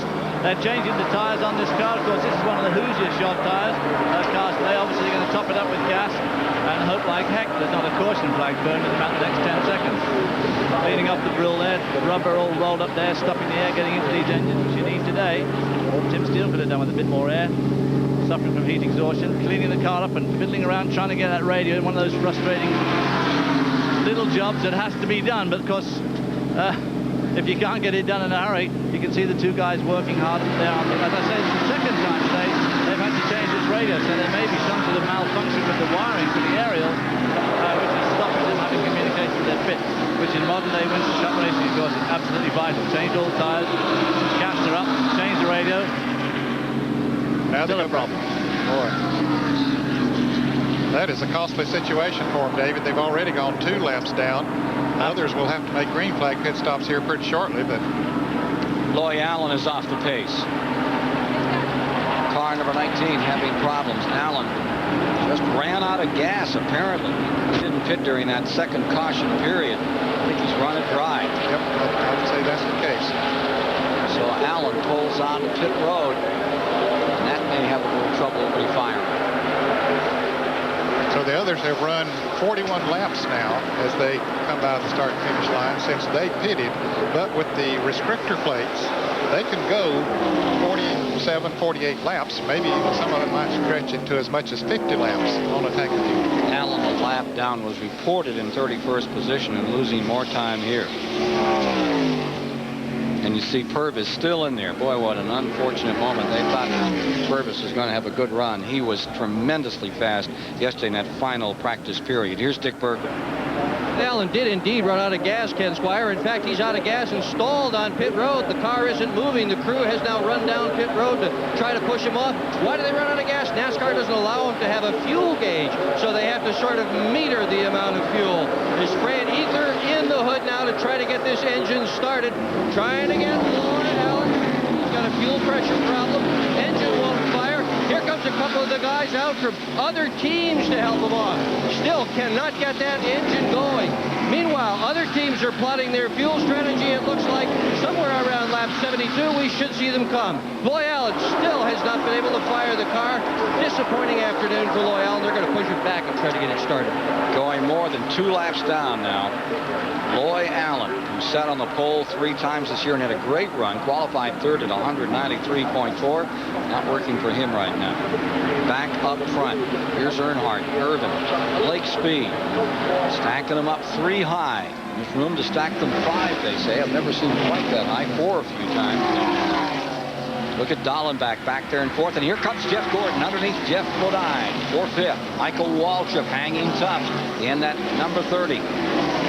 With him comes Mark Martin. There's Jeff Purvis down on the inside. He finally got his car going again, but he lost a lot of laps. Saw Bill Elliott on the tail end of that group back in 9th with Ricky Rudd 10th, showing 29 cars in that lead lap.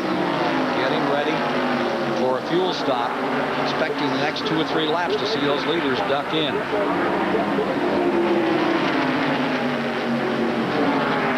Watching Bodine in car number 7.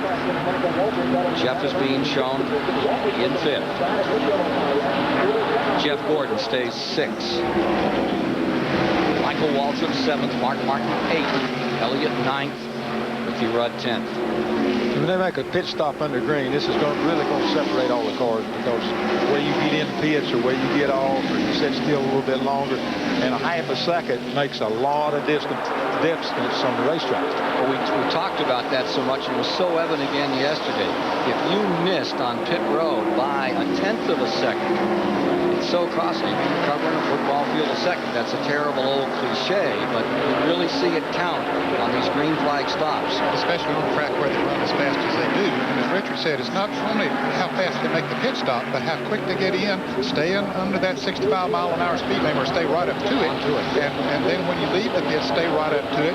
And some of them are simply better at it than others. Okay. So leaders are now pitting. You see the front trio beginning to break off and come onto pit road. Here's Earnhardt coming into his pits. Dallenbach has pulled in as well. Dick Berggren standing by. Blake Speed is in as well. Let's go to the Earnhardt pits. Well, Ken, they said the car is just fine, but they're concerned about fuel mileage. They didn't want to come in quite this early. They would like to have run a few more laps, but their calculations said they had to come in earlier. So they've taken 2 tires. Mike Joy. Wally Dallenbach is in for left side tires. Fuel completes his service. He's away. Bill Elliott, Brett Bodine, Jimmy Spencer coming in now. Mike Hill and crew will go around to the right side of Spencer's Ford Thunderbird that won Daytona just a couple of weeks ago. In fact, this will be a 4-tire change for Spencer. It'll put him a bit out of the sequence. Joe Nemechek completing a stop. Jimmy Hensley as well, and Jeff Burton as the leaders come by. These stops at lap 73, 194 miles complete. And of those cars that stopped that time around, Wally Dallenbach got out second. Bill Elliott is passing him as they try to get up to speed, but Earnhardt was the one that got out quickly, got in and out very quickly, made a good pit stop, and he gained a lot over the whole group of cars. Where he made his time was after they come out of pit road, he just flat out accelerated the rest of the cars. And he changed right side tires, and I noticed that Dallenbach changed left side tires, so everybody's trying a little bit different strategy. Steve Grissom's on pit road right now, the number 21 Alabama driver. Kyle Petty is in as well. Harry Gant going out of the pits. Rick Mast is in the pits. So these are scheduled pit stops. Looks like Jeremy Mayfield isn't up there in the back end. Cale's car coming along. Yep.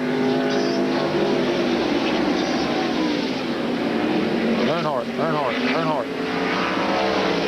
Has he got a problem? Yes, sir. Earnhardt coming out of turn number 2. Car number 3. You can see him. You see Dallenbach coming by. Here's Earnhardt trying to come back up to speed. Whoops. He's running down on the inside of the track. He is not going to speed. Look at the cars go by. He was running really good, and then he just quit. So I don't know what happened. Well, they was talking a while ago they had some kind of problem, or thought he had some kind of problem, so it could be an ignition, something loose or something going and coming. So we'll see if he comes back in the pits. Here is number 3. Looks like he's headed back another time on the pit road. 5-time winner of this event, Earnhardt, leader in the points, looks to be in trouble. Follow the action here, Ned. So here's Dick Berggren. Well, this is exactly what they did not want to see in contention for the points championship. This engine has a problem. They're not sure exactly what the problem is. There are hands all over it. Ignition system, even in the exhaust area, they are working on it. Hard to say what it is. They've stopped working now, but it is a definite engine problem for Dale Earnhardt. Sits here on pit road as everybody else is going 190 miles an hour. Dick, I've noticed a number of times, especially this year, and Richard, you might know more about it than I do, but on these restrictor plate engines, sometimes on restarts or after you have slowed the engine down and on restarts again, it has a tendency to burn a piston sometime. We saw it with Rusty Wallace earlier here today. Dale Jarrett had a similar problem right after a caution, and now here's Dale Earnhardt having a problem. Well, remember, it happened here 2 or 3 years ago, and it happened to Earnhardt right here. Blew an engine a lap after coming back out of the pits. Back to Dick Berggren. Well, they've just put a plug wire on it. Andy Petrie, did that solve your problem? No, that's not going to solve it. Maybe we can nurse it around here and see if it'll run long enough to, you know, maybe finish the race, but it doesn't look good right now. What's wrong with it? I think burn a piston or something on number 1. And detonation is the problem. That's why these pistons burn. Some of these engines are as much as 18 points of compression, and the place that's the real danger is not going fast, but going slow. Leaving pit road, getting back onto pit road, that's where they're cooking the engines. Yeah, I think really what happens is these cars, when they're running wide open on a full tank of gas and the whole deal, they turn like 6,800, maybe 7,000. When these boys leave the pit, and they're geared for that, and for the gas and for everything, and then all of a sudden they running 8,000 through the gears and they burn the pistons. Here's Mike Joy. It's the gas team go to work on Ernie Irvin's car. Norman Koshimuzzo is the guy with the can in the air. He's been here 8 years. Darrell Ferguson helps him out. He's been there 5 years. Danny Dickerson with the catch can. They've all worked together for 5 years, and they are a fast, hard-working team. Ernie Irvin is away. David? Well, as you can see, Jeff Purvis is back in the pits yet again. They've got a problem with the engine. One of the water hoses is off, and it's spraying water over the engine and causing a misfire. Can you tell me what's wrong with the engine? The thermostat housing broke. The bolts are stripped out of it, flowing water out of it. Well, you have it. The thermostat housing broke, spraying water all over the engine. It looks like Jeff Purvis' day is done. But you're going to have some other days for Jeff Purvis. This is a very talented driver. Clarksville, Tennessee, proved himself in dirt racing. Jeff Purvis is a man to watch for the future in Winston Cup racing.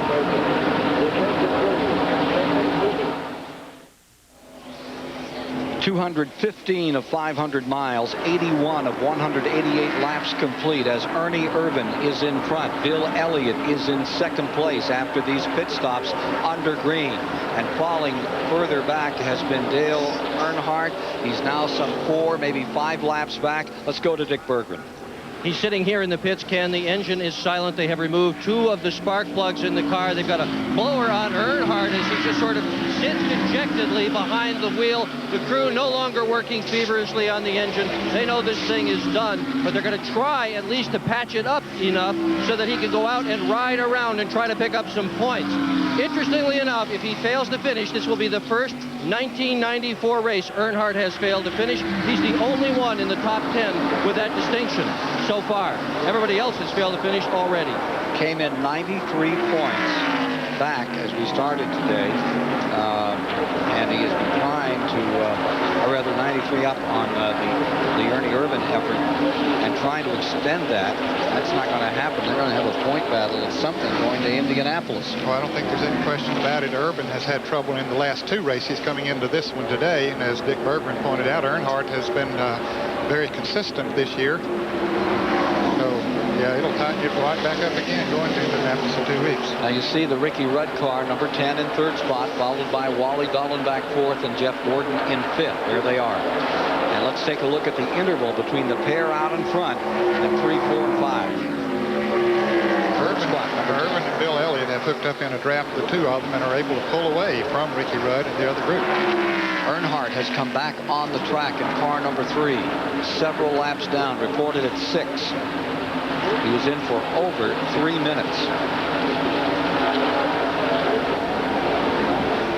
Leaders, Irvin, Elliott. Give you an interval between that 1st and 3rd. There you see that pack. Look at the rest of this gang. Ken Schrader, 4th car in that group, on board right now with Ricky Rudd on the high side. Dallenbach down low. Jeff Gordon mixing it up in there down on the bottom. So there's a change again. Ricky Rudd slips back in that group. Look who's joining. Got a couple of the Bodine brothers in this as well as Schrader. Yeah, the whole train's going by the car number 10 of Ricky Rudd. They went by on the inside, and everybody followed the inside lane, and he had no one to draft with up there, so now he's going to get back in line right in front of Brett Bodine. How do you keep all those Lions in a single line here? Keep them on the parade route to get back up in front, Richard Petty? You don't. You know, every once in a while, you'll have your spotters and stuff will just tell them, hey, get in line. You know what I mean?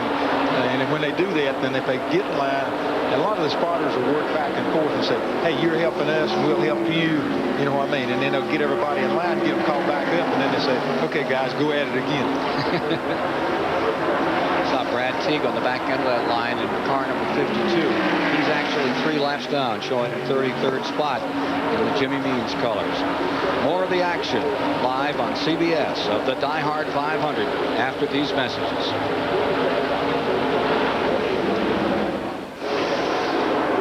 Providing today's shots from above, the Goodyear Blimp, Stars and Stripes. The Goodyear Blimp now in its 4th decade of live sports coverage, or the Goodyear Blimps, giving us some great footage here today.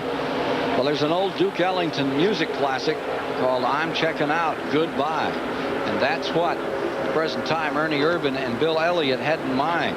They were moving out in front of the field. They had themselves almost a 3.5-second advantage. This other group is saying, not on this day, not on this racetrack. Here's Earnhardt out. Earnhardt going behind the wall. Earnhardt led 41 laps today. And at lap 89, Earnhardt is out of it. And it's now Ernie Irvin's day to shine, to see if he can get back up in that point battle for the Winston Cup Championship. Well, they had that big advantage. All of a sudden, Dallenbach, Jeff Gordon, Ken Schrader, Jeff Bodine, Ricky Rudd took the advice of Richard Petty up here in the booth. They tucked right into a line, and they've been trying to catch up with this pair. I think when the front 2 cars of Irvin and Elliott were pulling away, Ricky Rudd was leading that group. Wally Dallenbach pulled out and made a pass. We saw that, and that got the distance a little farther, but once Wally got in front, he's able to pull that group faster than Ricky Rudd was, and so they're picking back up a little bit.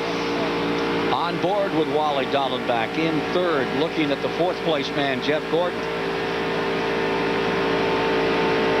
Yeah, I think it's sort of settled down right now because they can't help Wally. Wally's beating them through the corner, and that's not really making them go on, but the 11 and the 28 are staying right with each other and really working good. And you see Schrader back there in 5th, followed by Jeff Bodine 6th, Ricky Rudd in 7th in that 190-mile-an-hour train. They're doing a good job of staying in line. See Ricky Rudd, he's content back there. He was leading this pack not too long ago, but he sees that he's running faster now. He's getting the lap times. He knows he's running faster with Wally Dallenbach up front, so they're picking up speed on the twosome of Ernie Irvin and Bill Elliott. And that, Jared, it was Earnhardt who was talking about the fact that train in those drafts, if somebody up front doesn't keep them all together, they can really lose time. Right now, with Dahlin back there, they seem to be pulling away. Yep. Well, talk about Earnhardt. He's out of the race, and David Hobbs is with him. Well, Dale Earnhardt's here looking pretty disappointed. This points lead of yours getting slim today, Dale. What happened? Racing, you know, we just try to do the best we can, and you have problems. That's what it costs you in a race. So we're running pretty good. It's just these restrictor plates are real critical on gas, and when you pit, you come back out, RPM range. It don't pick up RPM fast, and it runs a lot of heat in the engine then, and that's when it's most vulnerable to burning the piston. So, hey, we'll go to the brickyard and go back to racing them. The car seemed to be handling really well, was it? Yeah, the car was working great. We were in good shape. I think we've been okay for the day. You know, we'll see what happens. Ernie hadn't finished yet. Well, there's a guy, Dick Bucket. On the front row is Jimmy Spencer, who also started on the front row, but now Spencer's deep in the field, not even in the top 10. His crew chief, Mike Hill, is here. Mike, what's happened? We're coming back, Dick. All we need right now from McDonald's Ford is a caution. We're running as fast as the leaders, and all it took for us was one tire change, and they got us back. Like the same thing that happened to us at Daytona. Well, you know how it turned out at Daytona. They won the race. Right now, they're 24th. Saw Sterling Marlin making an unscheduled stop. No, regular stop. Yeah, this was a scheduled stop for him. He was off sequence because of the flat tire he had earlier, but you can see he's down on the inside of the racetrack there. The leaders have already gone by, so he goes down a lap once again. He didn't get the caution that he needed in that interval from when the others pitted and when he had to pit. You heard Earnhardt talking about this. Today isn't over for Ernie Irvin out there as this point battle heats up. Irvin will have to finish in the top 5 in order to retake that lead in the point standings. It looks now as if Dale Earnhardt will most likely finish today being credited with 34th position. So that's going to reduce that big bulge he had of 93 points. It's a bit of a saving breath for Rusty Wallace as well, who was out of this race early on lap 8. But here are your leaders. It's Ernie Irvin and Bill Elliott coming up toward halfway in this event. Take it right there. 94 complete of 188. I'm not sure we've documented the fact that Joe Nemechek also is in the garage and out of the race. Indeed, Joe Nemechek, who had been shown among the leaders in the very early going, and that Hendrick car has gone back and looks like it may not be. They'll try to get it back out. Has not made any appearance since it went into pits many laps ago. The interval's now 2 8/10 of a second, and that means they're spreading them out again between those two leaders in that second pack. Yep, they've picked up a little bit. They come up on some lap cars occasionally, and they'll pick the draft up of that. That helps them a little bit, so they take advantage of every little situation. They just put a lap on the car number 98 of Jerry Mayfield, and they picked up the draft of him. That perhaps helped them a half a second on that lap. Well, those Fords continue to move on up in front with Ernie Irvin. Give you the halfway standing running order right now. This was after 93, coming up on 94. With Ernie Irvin and that Ford Thunderbird that had qualified in 5th position, currently in the lead. Here's that second pack, 3rd and beyond. Both of those drivers running up front as we watch the rundown.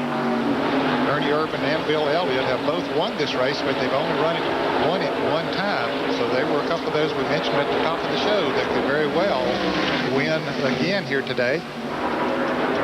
And get in the category of Darrell Waltrip, not quite in the category of Dale Earnhardt, who's won so many of these events. It was Bill Elliott who won it from the pole in '87. Beating the late Davey Allison and Earnhardt by 15/100ths of a second. Ernie Irvin came to victory in 1992. Sterling Marlin got aced out in 2nd, and Davey was 3rd. Back with more in a moment. This DieHard 500 race summary is sponsored by Texaco Havoline. Add more life to your car. The race summary after 258 miles, 10 different leaders have swapped the lead 19 times. They're averaging 168 miles an hour plus. A couple of cautions for 8 laps in the early going and 8 retirees thus far from this 26th running of the DieHard 500. Those are the folks no longer with us. Rusty Wallace out. Musgrave's been in and out. Still trying to score some points. Jarrett's retired. Steele is out for sure. Loy Allen is out. Purvis, his engine went away. Nemechek gone. Still thinking you may see a little more of him trying to get some more points. And then Earnhardt's engine broke, and he was out at lap 79. Winston Cup point standings. Earnhardt, Irvin, Wallace. It's going to get a major overhaul before this afternoon's over. Out here on the track, these are your first and second place runners. 2 previous winners, one time only. Ernie Irvin and Bill Elliott. You were saying, Richard, that isn't so much a draft. They're just running together, and they're running away from the rest of the field right now. Yeah, that's what they've been doing. They got the 24 moved up in front of that little pack, and he's running slower than what they did with Wally up there. But right now, like I said, they just make a time.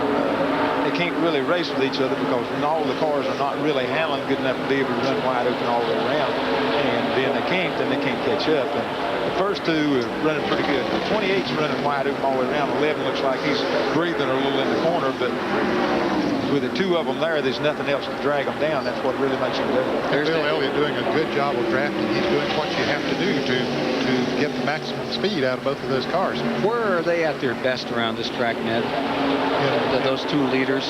Is there one place where they seem to run a little more efficiently than another? Well, when they're out there running by themselves, they can run pretty well where they want to, and it isn't going to slow them down that much because the high banks here at Talladega, you can run high or low depending on how your car is set up. And so Elliott's just following Irvin. They're going around the car up there now, so he goes up on the high side, no problem. Elliott follows him right around there as well. So, and when they come up on traffic, they pick up the draft of those cars. That helps them 4/10 to half a second a lap. Really, the 11 car is not helping the 28 car at all. In fact, he might be hurting him a little bit because he's falling off so much in the corner that is probably the 28's running wide open, 11 not. And he's just keeping up, catching up down the straightaway. But right now, he is not helping the 28 car any at all. When he's that far back, he isn't. That's right. Earlier, he was running the always back bumper, but apparently his car is getting a little bit loose now. The tire's getting heated up, and he's not able to stay up there where he needs to be effective in the draft. From the 5th place car, Wally Dallenbach's roof camera. Here he is making a challenge. Again, they're coming out 3 wide. Down. 2 laps down the race. Trying to get himself through there. Find himself a hole in the bottom of the racetrack. No, I mean, it's looking. But I guess I do the same thing. So, if there's somebody in front of you, you're going to try to pass them. It don't matter how far you're behind, how far you're in front.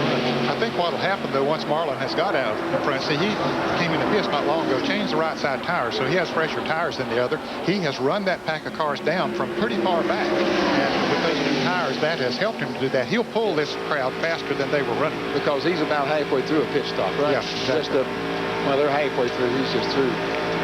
Schrader and Dallenbach side by side out of the 33-degree banking here at Talladega, Alabama. See Michael Waltrip up on the point now in that group. Wally Dallenbach, no one to play with back there, getting overwhelmed from Ricky Rudd's vantage point to look back through the field. And they'll enter at Lake Speed there in that number 15 car, right with him. And you're on board with Lake Speed as he looks up for Ricky Rudd in the number 10. 7th spot.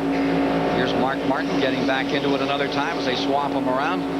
And Wally finds his way up through on the outside. Got left on his lonesome down to the bottom of the track. It looks so smooth as you watch them from the grandstand, but as you get a driver's eye view, you can really get a sense of what those springs are loading up with down there in those corners. There's a lot of pressure on the cars on the springs and shocks when they go into these 33-degree banks at Talladega. You get a whole lot of G-force down into the seat and also sideways. So if there's any bumps out there, you bet you feel it. For a day or two after? No, they ain't that bad. Just the bumps when you hit the walls is the one that lasts for days. Now they're just 23 laps, 23 cars in the lead lap. Rick Mast has just been lapped by the leaders. That means that Jeff Burton is the fellow that's on the bubble, if you will, in that lead lap.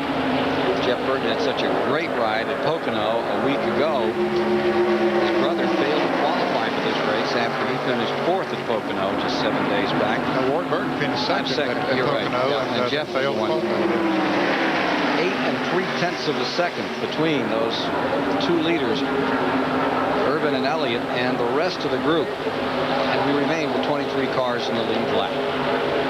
They continue to pull away from the second group of cars. They're the leaders. And you look back at the intervals of the rest of the field here in the DieHard 500. CBS Sports coverage of the DieHard 500 will continue after this message and a word from your local station.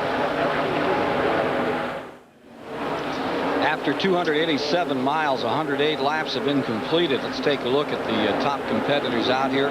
Urban, Elliott, Gordon, Schrader, Bodine. Top 5 a little further back. Rudd, Speed, Dallenbach, Martin, Bodine. But I think the big story at this point in the race is that when they started out, it looked like a squadron of fighter planes. But this twosome right here is trying to turn it into the on patrol. They've just drawn off by some 8 seconds. It's one of the biggest advantages we've seen anybody enjoy in this race in maybe a decade. And as Richard Petty was pointing out, the job is really being done by Bill Elliott hanging on here to car number 11. You won't see this very often. There's car number 3, Earnhardt's car, going home early. Yeah, that's a rare occurrence. But yeah, they've had a long green flag run, and they've made one pit stop during green flag, another one coming up before too long, and that tends to scatter them out, and you get a couple of cars hooked up that are working well together, like Elliott. He's running up close enough to Ernie Irvin to perhaps help them a little bit there now, and they just continue to pull away from the second group of cars. You've got so many people in the second group too, and all of them are running different speeds. They run good one lap and slow the next lap, and they're back and forth, so they're not near as steady as the front group. Now that's not the second group there. That's the cars that have just been left. Harry Gant is in there, and Bobby Hillen and Rick Mast. But here comes the other group, being led by Sterling Marlin, who is one lap down. So Jeff Gordon is 3rd in that 24, followed by Jeff Bodine. Ken Schrader is there, Mark Martin, Lake Speed, Ricky Rudd, Wally Dallenbach in that group. Dick Berggren has a report. Well, you see this deal with the 11 and 28 cars so well hooked up at the front, you might think that they'd had some conversation between each other so that they decided to do that and run off with the pack. Well, all afternoon we've been listening to conversations like that from other drivers, and deals have been struck, but not so between the front 2 cars. Mike Beam, crew chief for Bill Elliott, says, I'll have none of that. I have been burned too many times. It is up to the drivers. Let's see how he can do out there by himself. Okay. You see the blue car up in front of them. That's Jeff Burton, who is currently running in the 23rd position at their sort of running by himself. So he's about to go a lap down. Irvin has led now 44 laps. Earnhardt led 41 before he retired. 5 points go to that driver who lead the most points on his way in that story. We've been talking about Joe Nemechek some. Let's get more of that story from the man himself. David Hobbs is with him. I'm with Joe Nemechek in the garage. Just 12 points separated you from the lead of the rookie pack this year. What happened, Joe? Well, tough break with Meineke Chevrolet today. Something happened to an ignition box, and I think it ended up burning a piston. When it went off, when the box blew up, it sounded like a bomb going off in the car, and then started smoking. Didn't want to hurt the motor anymore, and we had to, so we just parked it. How was the car running on this big speedway?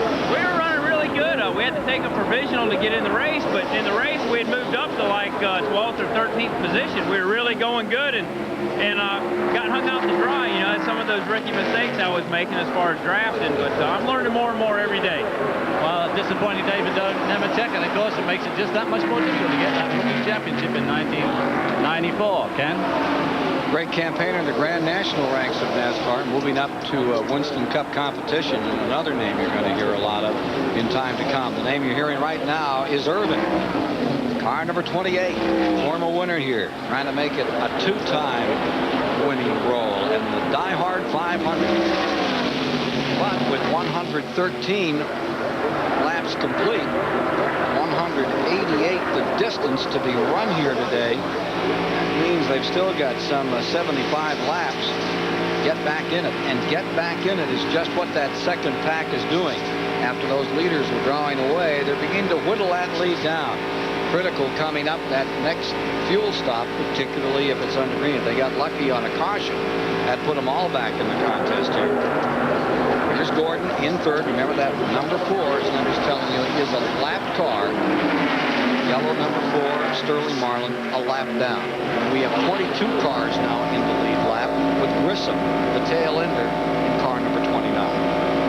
And he is about a third of a lap behind or in front of the leader right now, so he's in no danger of going a lap down real soon, but he's got to keep going, or another 20 laps or so he could go a lap down. We'll take a commercial break right here. Back for some of that action along pit road shortly. Stay with us in the DieHard 500 from Talladega.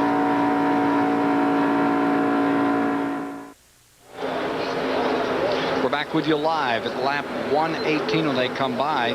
There's your leader, Ernie Irvin. So where's Bill Elliott? There he is. 11 on pit road, making a stop. Just at lap 118 for Bill Elliott. Right side rubber being strapped on.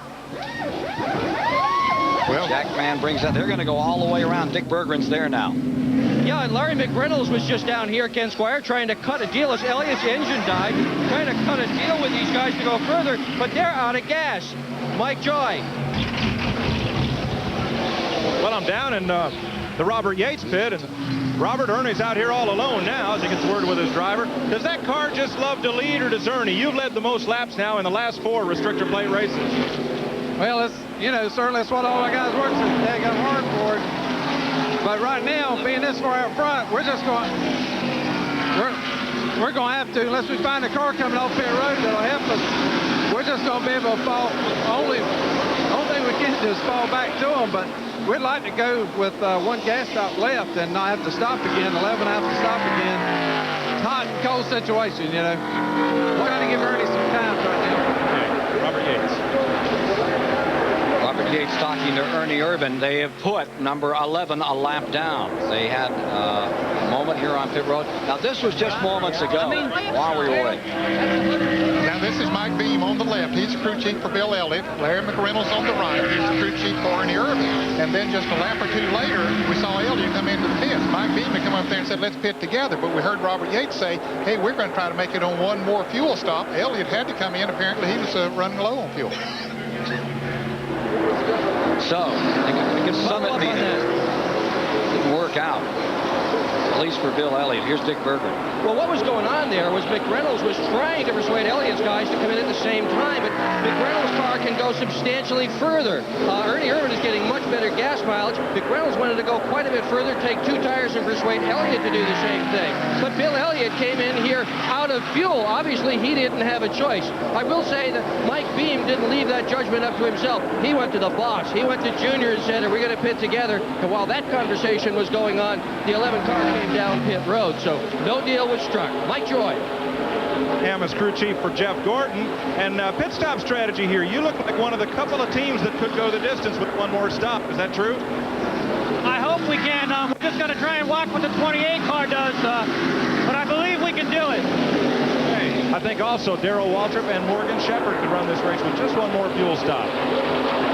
Well, here's the situation with 28 running by himself. He has no drafting partner, and he's getting caught up quickly. Remember, it was 8 seconds. Well, now it's been reduced to 5 6/10 of a second, and it continues to be whittled down as those other cars close in on the lonesome Ernie Irvin. Now, Bill Elliott went a lap down. We'll see him come into the picture here before too long, that he lost a lap when he made that pit stop. He certainly hopes there will be no caution in the between now and when the others have to make their green flag pit stop. But those cars coming up behind Elliott, he's out there running by himself as well, but he's probably gaining on Ernie Irvin because he has new tires on the car.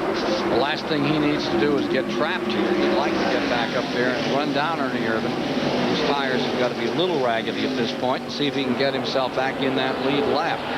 caution out here would be disastrous for Bill Elliott at this point. Right. Yeah, if he can hang in there where he's at, though, he's got 4 new tires and it's a good, fast crowd coming up that he can help or they can help him. So he's not really completely out of it right now. Just according to how things flow, if they flow right, it's going to be right for him. Bill Elliott's being shown in 20th position, a lap down, just behind Mike Wallace, who was 1 lap down in the Don Beebe car, number 90. And while we were talking about Bill Elliott a moment ago, just a lap or so after he came to the pits, Jimmy Spencer came in the other Junior Johnson car, so he has gone a lap down as well. He's being shown in the 24th position. Here's Wally Dallenbach. Has been running in 4th. Now in. He'll have to make one more stop, right, Richard? Probably. Just enough for a little bit of fuel. He's got 65 laps to go from here. I don't think he could go that far. They run her just as far as they dare to go. Mike Joy is there. Well, they're going to put right side tires on Wally Dallenbach's car, fill it with fuel. The right sides are done. They want to get all that gas in hopes of him making the distance. It's going to be close, but Dallenbach's away in the Pontiac and back out there. How's your mileage on that car, Richard? That must not be good enough. Not as good as some of the others, is it? Somebody doing something, but it was pretty good. They get good gas miles. Lake Speed coming in, running in the 6th position.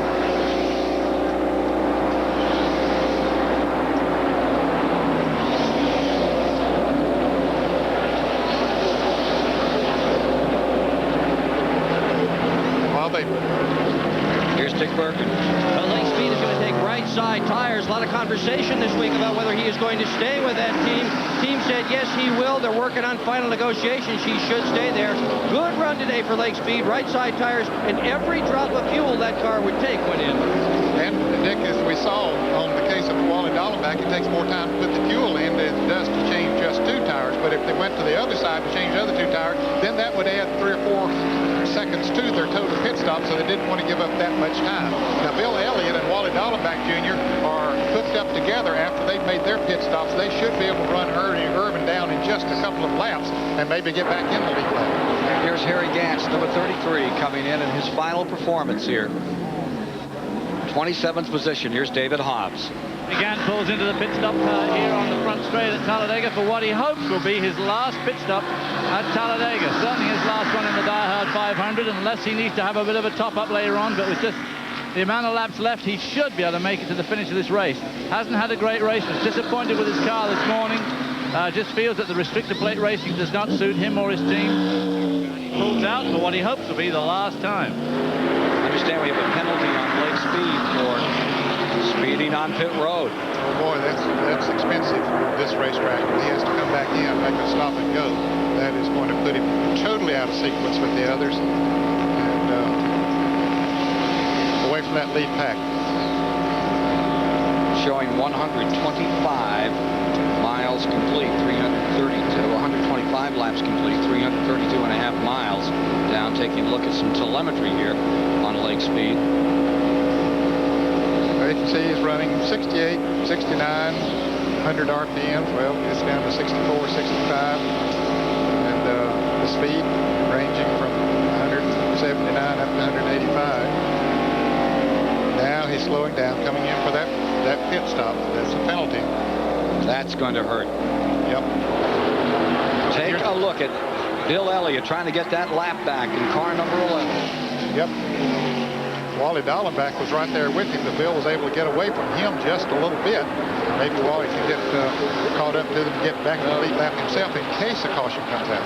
The 11 caught the draft to the 28.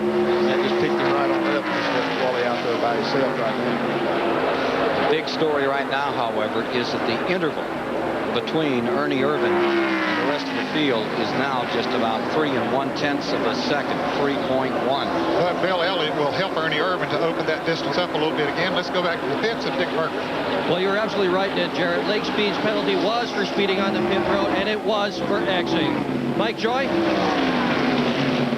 You know, I believe, fellas, that was the strategy for Ernie Irvan. He may, in fact, have even waited just a little bit for Bill Elliott, trying to pick up a draft from Elliott now, who has unlapped himself. That will save them fuel. Robert Yates wants to be absolutely sure of having to make only one more pit stop. Now, cars that just stopped 3 and 4 laps ago, including Wally Dallenbach, have confirmed that they will have to stop again. 2 7 tenths of a second. 2.7 the difference right now. We're at lap 128 of 188 to be run. It's strategy right now that's making the difference in this 26th running of the DieHard 500.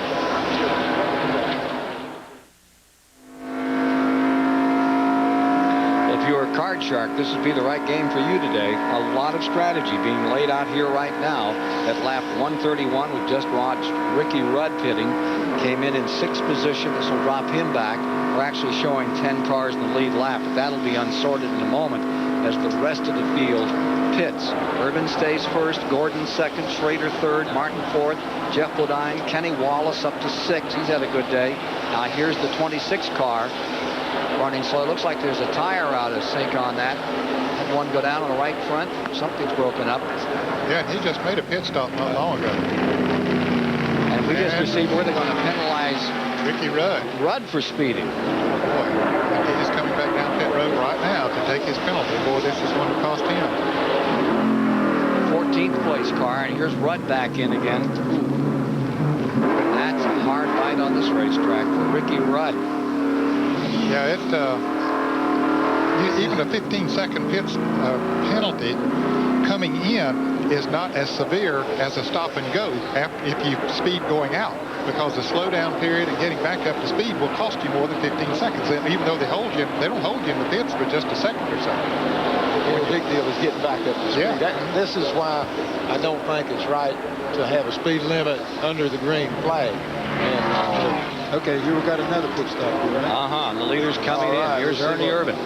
Watch this Ford come in here and see what Robert Yates and company can do for Ernie Irvan as he tries to win his second 500. Mike Joy is standing by. Well, they will try to get in and get out together. That's to the advantage of both these cars. Mark Martin is also in. The right sides are up on Irvan's car. Meanwhile, Jeff Gordon's crew, Barry Muse, gets the car up in the air as Mike Trowerth puts the right front on. It's right sides only. Right sides for Irvan. Here's Dick Berggren. Also took right sides in the number 25 car, Mike. This is exactly what they had planned. They wanted to come in on lap 132 and get fuel and 2 tires. They have done just exactly that. Jeff Bodine has also been in for what could well be his final stop. 13.7 was the time on Irvan, and 15 seconds flat was what was shown on Jeff Gordon out there. And Ken Schrader made a pit stop at the same time. So did Mark Martin. Morgan Shepherd is coming in right now. So most of these cars are making what maybe will be their last pit stop.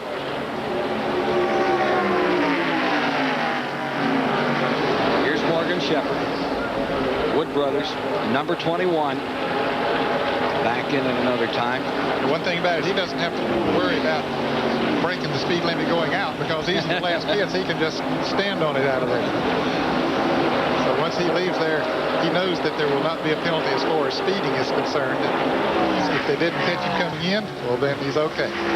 5th in Pocono last week with Shepherd, having a very good run in the point standings. Currently 5th in Winston Cup standings, that 21 car. So most of the leaders in, say all the leaders in that top lap have made a stop now. Do you see anything out here that has? I think we've got Irvan back in front, Gordon in second. That'll move Bodine. Jeff Bodine in the 3rd spot and put Schrader 4th on the field. He just had a change. They just passed him. Anyhow, that's how quick it happens here. Before you can get it out, 3 or 4's done past the 7 car. Here's the running order after 133 laps have been completed. We're watching Irvan out there putting a lap on Jeff Burton in the Stavola car. Stavola folks making a major move in that effort to help the flood victims over in the state of Georgia. Yes, they have. They've got pickup points for non-perishable food items and other items for those. That's Charlotte Motor Speedway is one, Hickory Motor Speedway, and here at the Quintard Mall here in Anniston, Alabama, and other places that between now and next weekend, Jeff Bodine is off the pace, but between now and next weekend, they can take items to those for the flood victims in Georgia. To those racetracks, or you can call Stavola Racing down there in Charlotte. See Dave Marcus is number 71, which we haven't given a call to this afternoon. Former winner here, now in 32nd position. Running slowly is Jeff Bodine. Something's amiss on the car that won last week at Pocono. That story in a moment. This DieHard 500 race summary is sponsored by Goodyear, #1 in tires. So after 364 miles have been complete, 10 leaders, 19 lead changes. This thing's shaping up now. The average speed at 173, still about 3 miles an hour under the record. 3 caution periods. We're on another caution right now as Bodine's car broke. Apparently it's not for the Bodine car, but they had debris on the back straightaway, we're told. Here are the cars that are out of the race. You can add to this list the Jeff Bodine number 7 is still some of the cars. Earnhardt's car as well is out of it. Nemechek, and now it appears that Jeff Bodine's number 7. And there's some of the debris out on the track.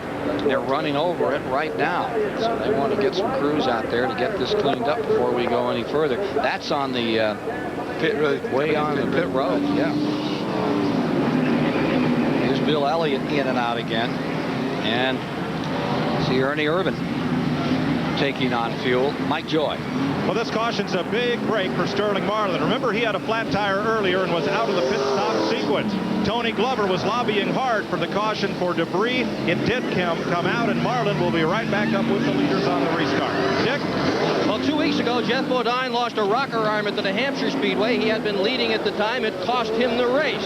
Today, he was running toward the front. A piston apparently has burned. The engine has cooked. It is the 4th engine loss of the year. He has headed to the garage. Now, the other car that has made up a lap is Brett Bodine. He raced it back to the line, got himself back into this thing for Kenny Bernstein. So well, actually, he was 2 laps down. He makes up 1. 26 got back 1 of 2. Let's see if we can get a word with Ricky Rudd out here in car number 10. Ricky, can you hear CBS?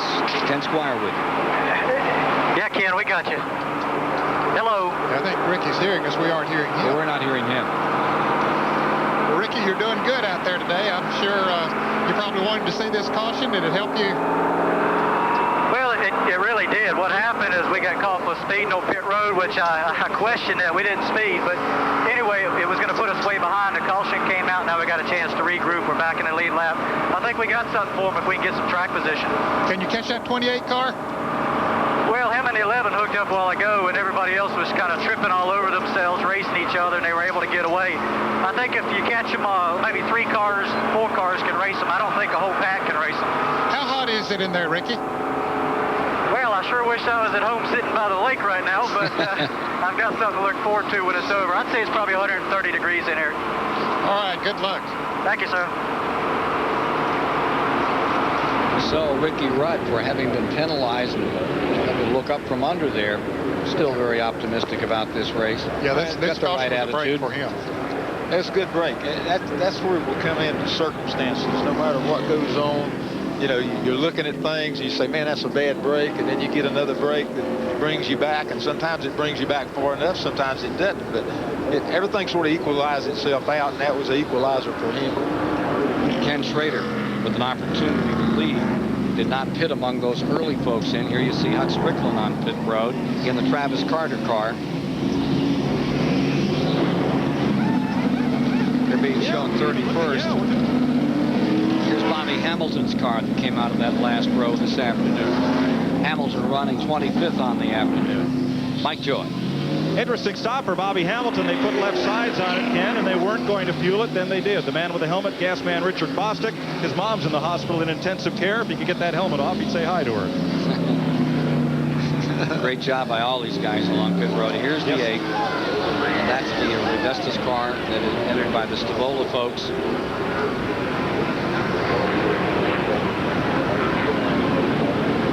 We're going to get back for the start here in just a moment. That'll be about lap 140 when they turn them loose. CBS Sports coverage of the DieHard 500 continues after this message and a word from your local station. The DieHard 500 is sponsored by Sears DieHard, the official battery of NASCAR. Pringles, so fresh, once you pop, you can't stop. And by McDonald's. What you want is what you get at McDonald's today.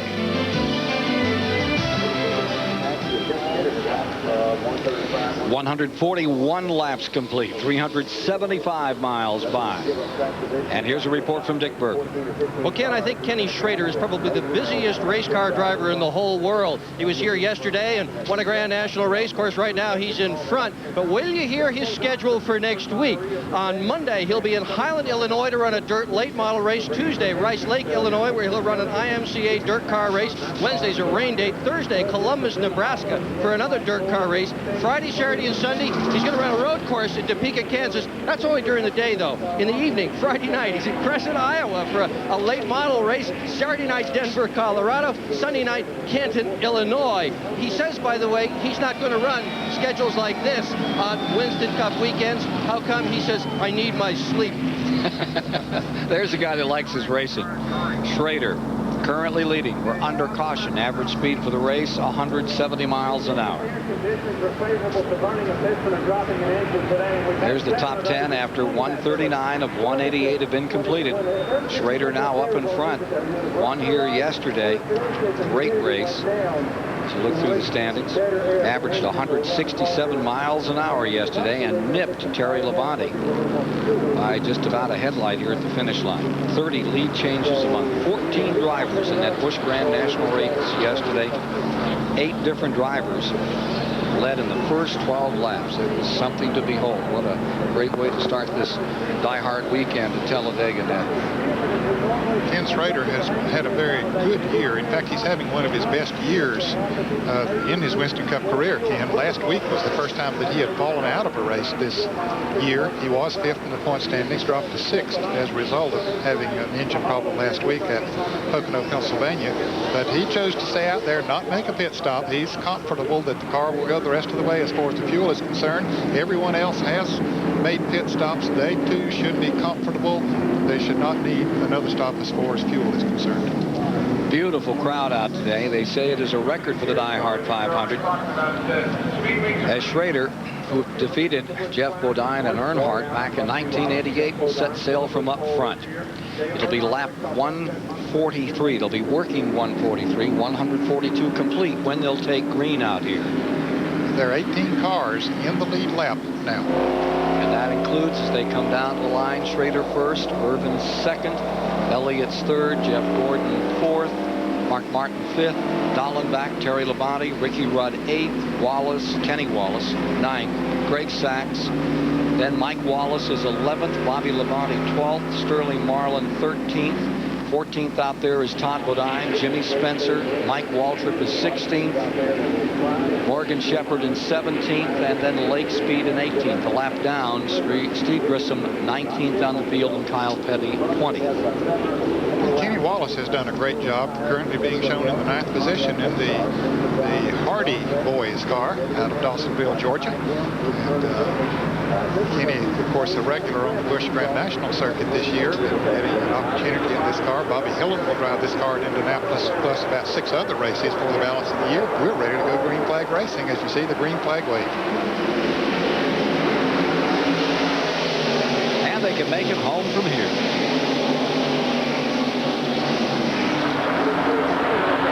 Schrader jumps out in front.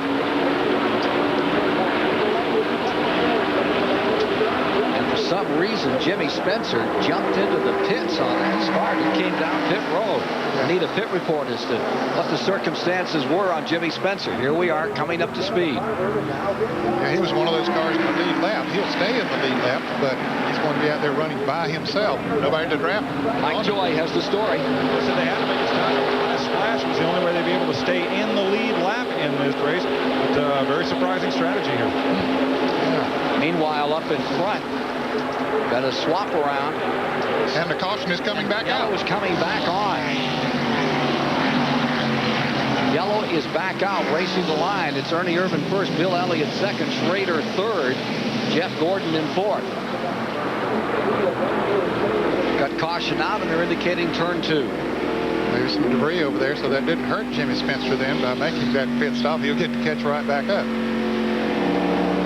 It looked like those front three were trying to do a breakaway. Something planned out there, all for naught.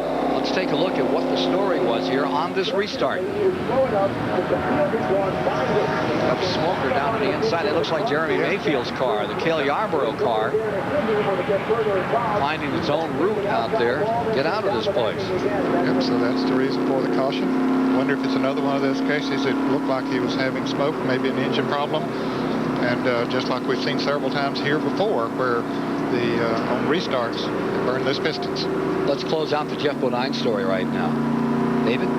Well, we're down here with Jeff Bodine, dressed and looking cool and collected. Now, what happened? She blowed up, blowed the motor. I don't know. Burn a piston like maybe the rest of these guys have been doing today. I don't know what it is. The weather's changed or what. We thought we were plenty safe.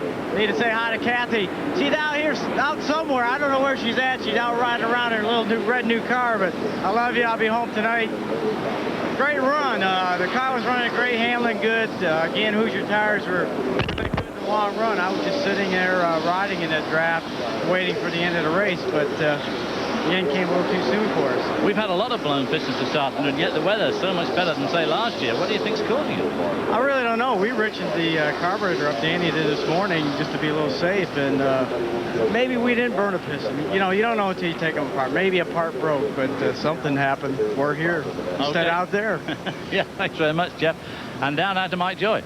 Well, that caution flag was a great break for Jimmy Spencer. He caught up to the lead pack with only 18 cars in the lead lap. It was a good gamble by Mike Hill. This is a pyrometer, a probe that they use to measure the temperature across the tread of each tire.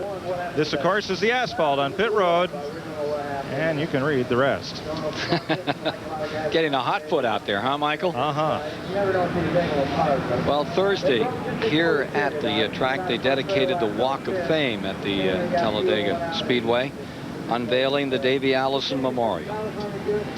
Bobby and Judy Allison were in attendance as the Alabama gang. We're honored. There you see Judy and Bobby and that whole Alabama gang, Red Farmer, Bobby, Davey, Donnie, and the late Neil Bonnet being honored here. Then on Friday, they had a little taste of the South here. Down-home barbecue plus some entertainment where drivers past and present traded stories about the one they won or the one they almost won.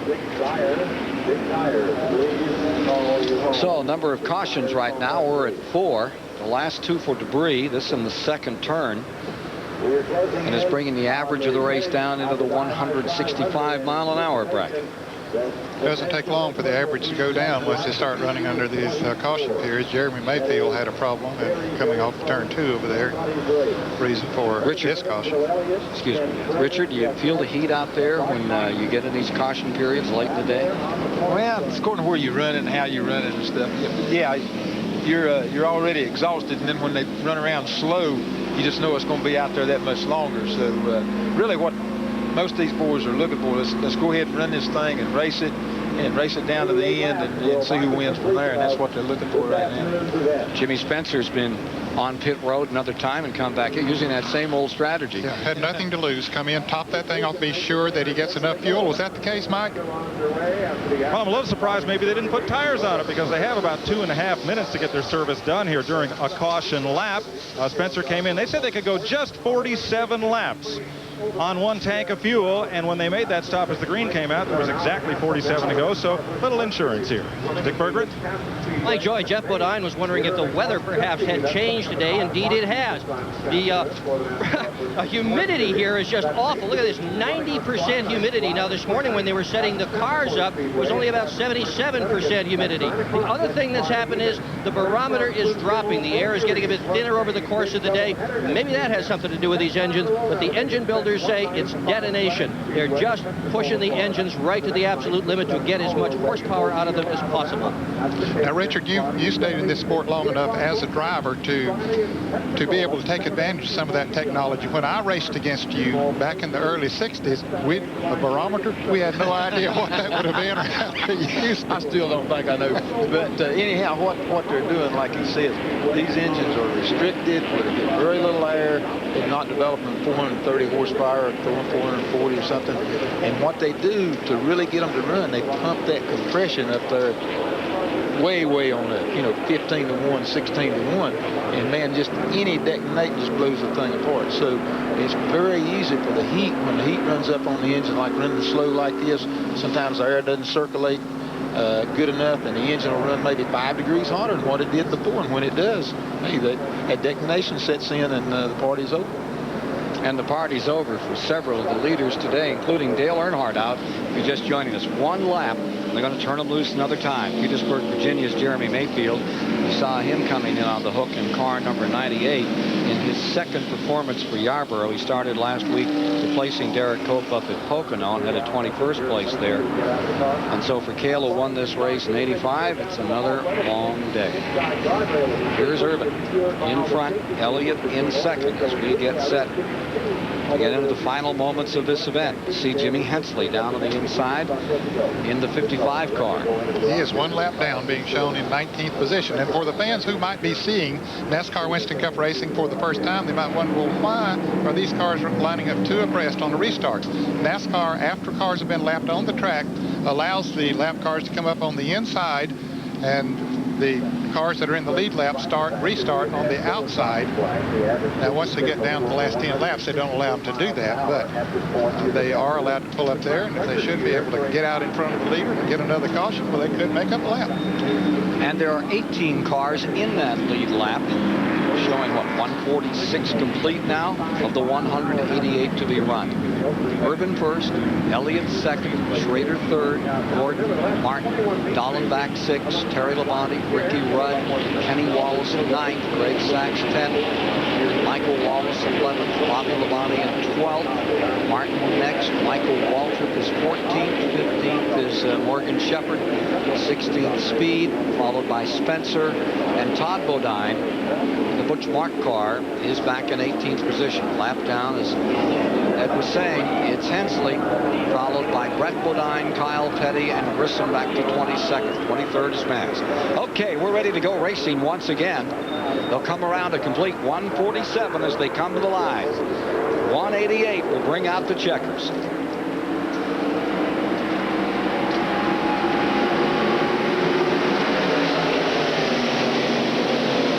Irvin has his partner back, Bill Elliott, on this restart right there in second spot. They would like to hook up and pull away like they did once before and settle it between themselves, but Ken Schrader and Jeff Gordon might have something to say about that. And Mark Martin fourth in points. This is about the time of the year where he lights up based on last year's performance. About this time that he started winning races. Tell you who else is doing well is Greg Sachs. He's up to 10th in all of this. Sachs having a good run today. Number 6 in Daytona 500 this year. He came home with a 6 here in May. He loves these super speedways and high-speed racetracks. His only victory came at Daytona in the summer race there. Richard, which did you like best, these big super speedways or those short tracks? Well, really, probably the shorter tracks was probably, I like them a little bit more because the bigger the racetrack is, the more important the car becomes. The smaller the racetrack, the driver can make up a little bit. But I like them all. Any place you can win, you like, that's for sure. Boy, we came close to having a wreck right there. Bobby Labonte. Greg Sachs and Bobby Labonte went very, very high. 3 wide, Kyle down to the bottom. Jimmy Spencer trying to sprint up the middle. Greg Sachs trying to close back in here.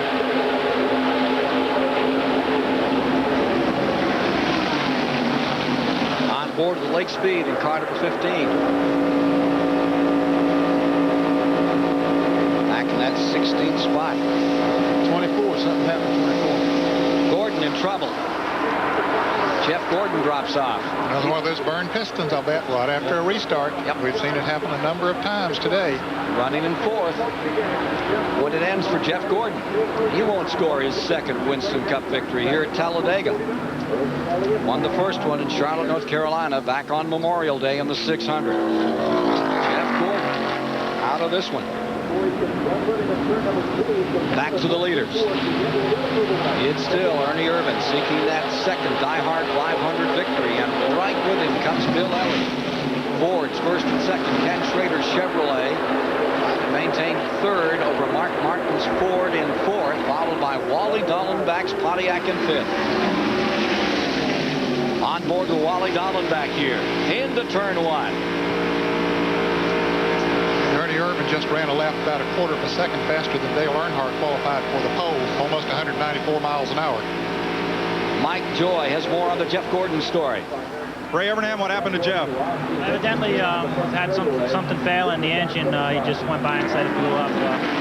You know, they've given us awful good motors this year, and we're sure not going to worry about that one. We hate it. You know, we had a good top 5 car, and we hate it for DuPont and Rick and everybody. And it's just one of those days. We're going to have to come back and try to have a good run in Indianapolis. Is there anything they can do about getting these things back up to speed on restarts without burning a piston? Don't really know, Mike. They're really investigating hard. A lot of it is part throttle response. You know, we run them so close. You're so borderline on where you've got the thing jetted for power, so it's really hard to say. You know, Randy Dorton and all the guys in the engine shop are doing a great job, and they're working hard at it, and it just wasn't our day.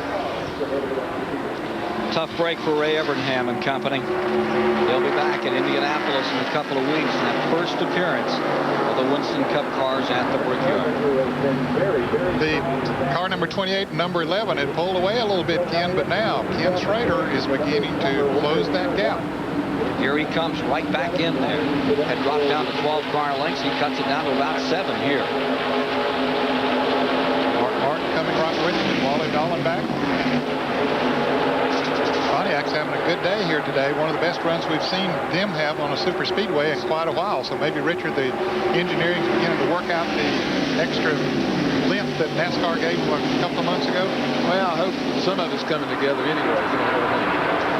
We're not running that good right now, but we're running right up there. So I think it's going to be a situation here where they're going to start breaking away and breaking up in packs, because everybody's doing everything they can. This is it. Basically, most of the time, you're not going to have another caution. You're going to run for every foot of the racetrack that you can get, and that's what these boys are doing right now.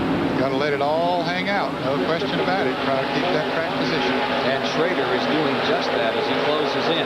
Back in ninth is Bobby Labonte in car number 22. Look at him closing right back in another time. Moving in on Kenny Wallace in the 44. Bobby Labonte up to ninth. Remember, he started the last row in this race a year ago, and he came up to second place and ran out of fuel, and final lap wound up out of the top 10. Well, he's back here today and doing a whale of a job. Here he is with Kenny Wallace. You see the 44. Didn't see much of him today, but he's been very much in this thing. He's in eighth with Robbie Gordon. Of course, that car number 44 is an engine built by Ernie Elliott, brother to Bill, and those cars built down in Dawsonville, Georgia. And we want to say hello to Casey Elliott, Ernie's son, who unfortunately has cancer and is being treated for that now. We certainly want to wish him well. Absolutely. Hope he's enjoying this race today. It's getting better by the moment. Schrader's closing in. Let's go to David Hawks. Well, with Jeff Gordon, you're the 5th engine to blow this race after the caution. What happened this time, do you think? You know, I don't know. We were trying to be real careful about not part throttling the motor. We've had problems with that, you know, keeping it at a constant RPM. With these restrictor plate motors, you never can tell. You don't really like to see caution, especially, you know, we had a pretty good run going there before that caution come out, and you know, that's kind of how we wanted to go. Just keep on going green. We had a definite top 5 finish. Very disappointing run for Jeff Gordon. Yep. It'll be Indianapolis for him next. He may give that one a show. A couple of weeks already sold out. Sell out here today for Ernie Irvin and Bill Elliott. They're all on their feet cheering. We'll see more of it in a moment.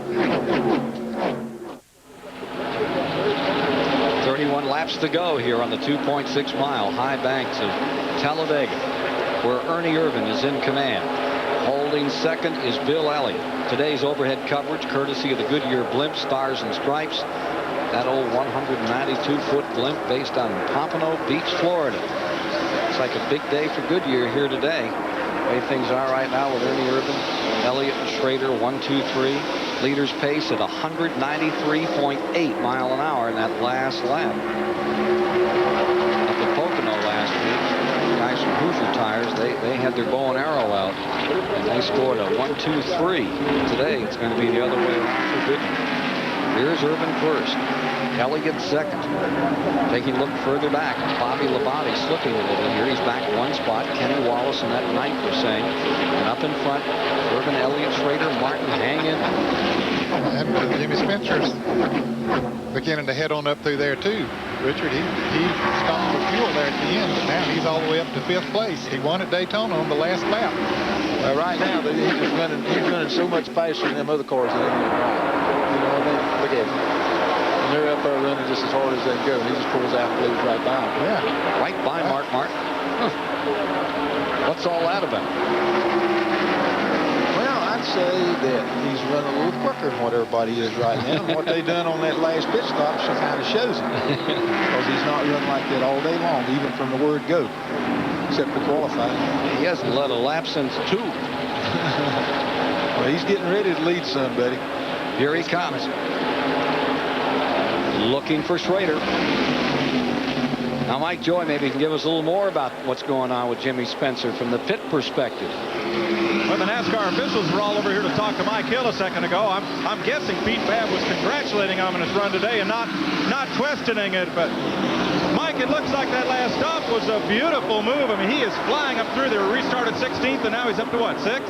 Yeah, we should be 3rd when we get back, Mike. That was something we learned at Daytona, and we're just bringing it back to Talladega, you know, and it's working again. We just needed to get the car tightened up so he could run it wide open. A lot of these guys are not doing that, but we do. And Spencer will hold it wide open. Yes, he will do that. He said Junior Johnson found something in the cylinder heads between their Daytona win and here at Talladega. Jimmy really thought he had a strong chance for the pole and ended up second to Earnhardt. There's not going to be much stopping him from getting toward the front the way that car is running right now. Lies there in 3rd. Ford's got him covered in the front 4 right now. 1, 2, 3, and 4. Urban Elliott, Spencer, and Martin. Fords haven't won here at Talladega in quite a while. What, Chevrolet's won the last 4 races, I believe? Last win for a Ford was with Davey back in '92. They've got it covered for the moment. Let's see what Spencer has here. He's being a little more patient than we've seen in the past. Well, once he got up to the leaders, he decided to follow them for a little bit and see where he needed to make his pass. Now he's going to help his teammate, maybe Bill Elliott. Oh, they run up on some traffic. Have to fall back in line. Thought Bill was going to try to make a move on Ernie Irvin, and Spencer would go with him. Ooh, trouble here. That's Greg Sachs all the way around, and Lake Speed sliding into the grass. Caution out. Yellow on the racetrack. Back straightaway. 77 car. Greg Sachs. That's up here on the front straightaway. Turn 4. Yeah. Speed back underway. Elliott took the lead coming to the line. Looks like Greg Sachs took some heavy contact up there. He had a great run going today. That was coming off the banking. Turn 4. That straightaway coming down to the tri-oval area. Greg Sachs' car fused in the nose. Let's take a look.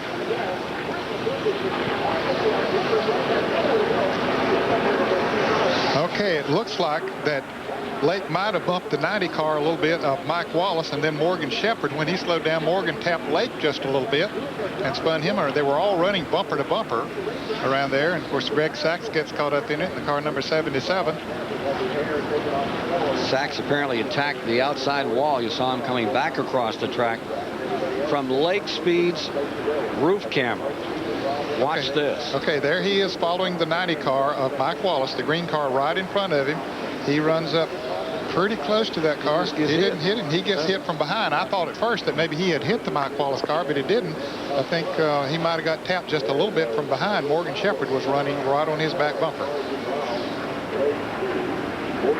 You see Greg Sachs heading in the dust just in front of him. He's gone across the track, collected the outside wall, and come down across the land back and in, and then came back up again. I think Todd Bodine got involved in it a little bit. He got into the wall and scraped the right side of his car.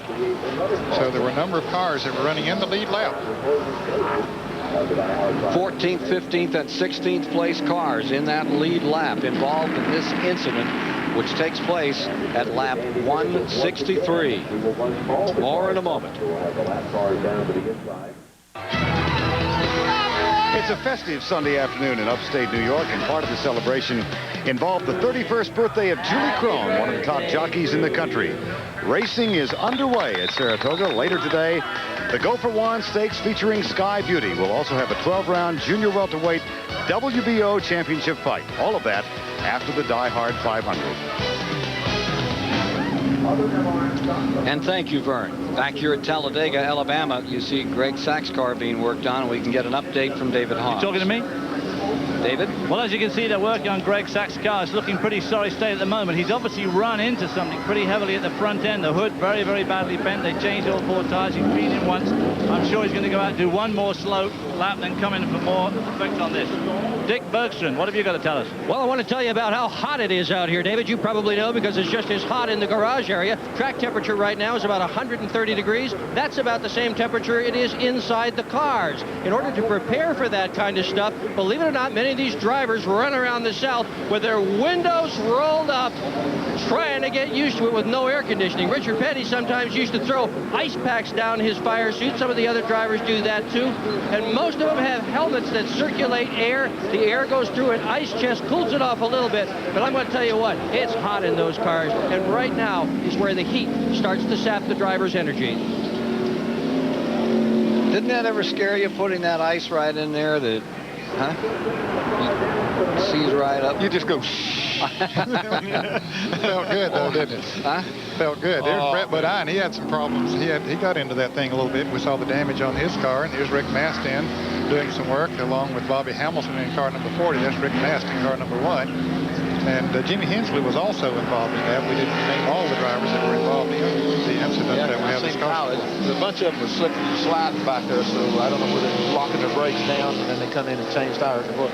16 cars stay in the lead lap, and they're going to get green this time by.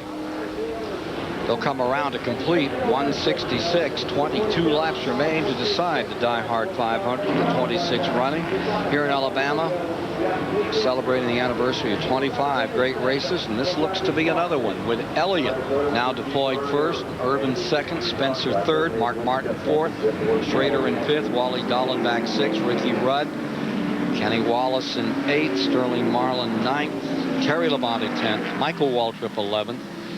It's Bobby Labonte in 12th, Mike Wallace in 13th, Morgan Shepherd 14th, Blake Speed 15th, and it's Todd Bodine rounding out that lead lap. And I don't think Todd Bodine or Lake Speed are going to be able to run up to full speed, but they should be able to continue out there and maybe stay the same lap, right? So pace car is again ready to come off and get us back to racing.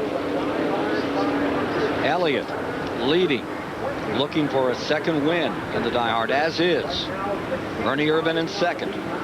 Jimmy Spencer looking for his second career Winston Cup victory after that success down there at Daytona on that incredible last lap. The battle with Ernie Irvan right to the wire. Will we get a repeat today? We're going to know very shortly. The green is on, and we're racing at Talladega, Alabama. Dave Marcus moves down to the inside, makes it 4 or 5 wide going into that turn. Marcus had his left wheels down on the flat. Ooh, he comes awfully close to Bobby Labonte there. Squeeze on Bobby. There's Brett Bodine trying to move around with Dave Marcus. That could have been a serious situation there, but they all got through it. We're not at full speed there when they got into that turn. Coming at full speed at turn 3, and Irvan ducks to the inside and takes the lead. Spencer coming with it. A repeat at Daytona, maybe. Well, it was these two cars, Ernie Irvan and Jimmy Spencer, who battled it out at Daytona with Spencer getting the win on the very last lap. Bill Elliott was not in that battle, but he is in this one today. He might have something to say about it. And let's not forget Mark Martin right behind them with Schrader. They're 4th and 5th. Dallenbach right there in 6th. He's been a factor all day as well. Front 3 trying to break away. I understand that Greg Sachs is getting the black flag. Loose on his car. Maybe a violation of Bring in the 77 consultation flag out on Greg Sachs in another time. Here's David Hobbs. Well, the crew chief seemed to think it was cosmetic damage. I think you'll agree, gentlemen, that it's slightly severe cosmetic damage, and obviously NASCAR officials agreed. They pushed the hood down, but I have a horrible feeling it's going to pop up again soon, and they put a tire up over the top to try and hold the thing down for just the remaining few laps of this race. Those front three tend to their knitting and try to sew up a chance to decide this race just among themselves, working very hard to draw away from the field. And just as intent on collecting them back is that second group: Martin, Schrader, Dallenbach, Rudd, Wallace, running a very tight, straight line, trying to overwhelm those three leaders. I think they're going to catch them. Yeah, they are. They're moving in on them right there. You can see them tear them down a couple of car lengths. Coming by, they'll have completed 169 of 188 this time. Yeah, they're there now. Martin, Ken Schrader doing a good job. They've got 4 car lengths. 49.09 in seconds. Dale Earnhardt won the pole with a 49.49, so they ran 0.4 of a second faster. What is that, about 196 miles an hour? 195.07. Spencer for the lead. Jimmy Spencer down to the inside. Ernie Irvan by himself alone, and Elliott goes with Spencer into second place. So the 2 Junior Johnson cars running first and second. It's been a while since we've seen that. Dick Berggren standing by with Junior Johnson. What I'm wondering, Junior, is you got cars in first and second. What are you telling these guys to make sure that they finish first and second and not wreck each other? Well, you can't tell them not to try to win the race. And if they try to, you know, if both of them's trying to win the race, it's possible one of them will wreck because you know, they're running so hard and so close together, and it's competition right now so tight.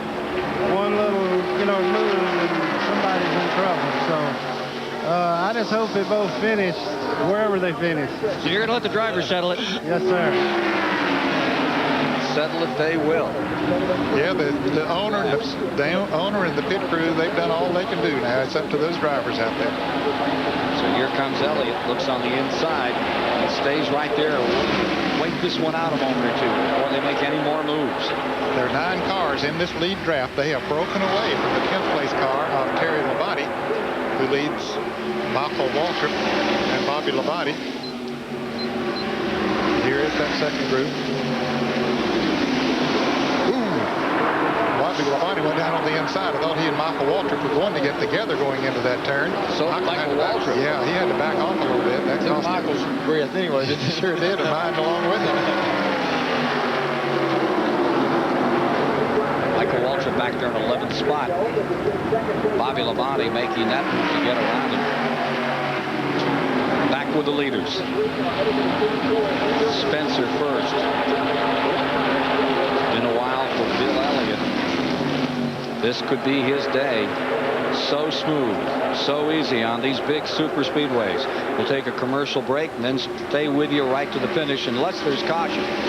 171 complete here at Talladega, Alabama, the DieHard 500.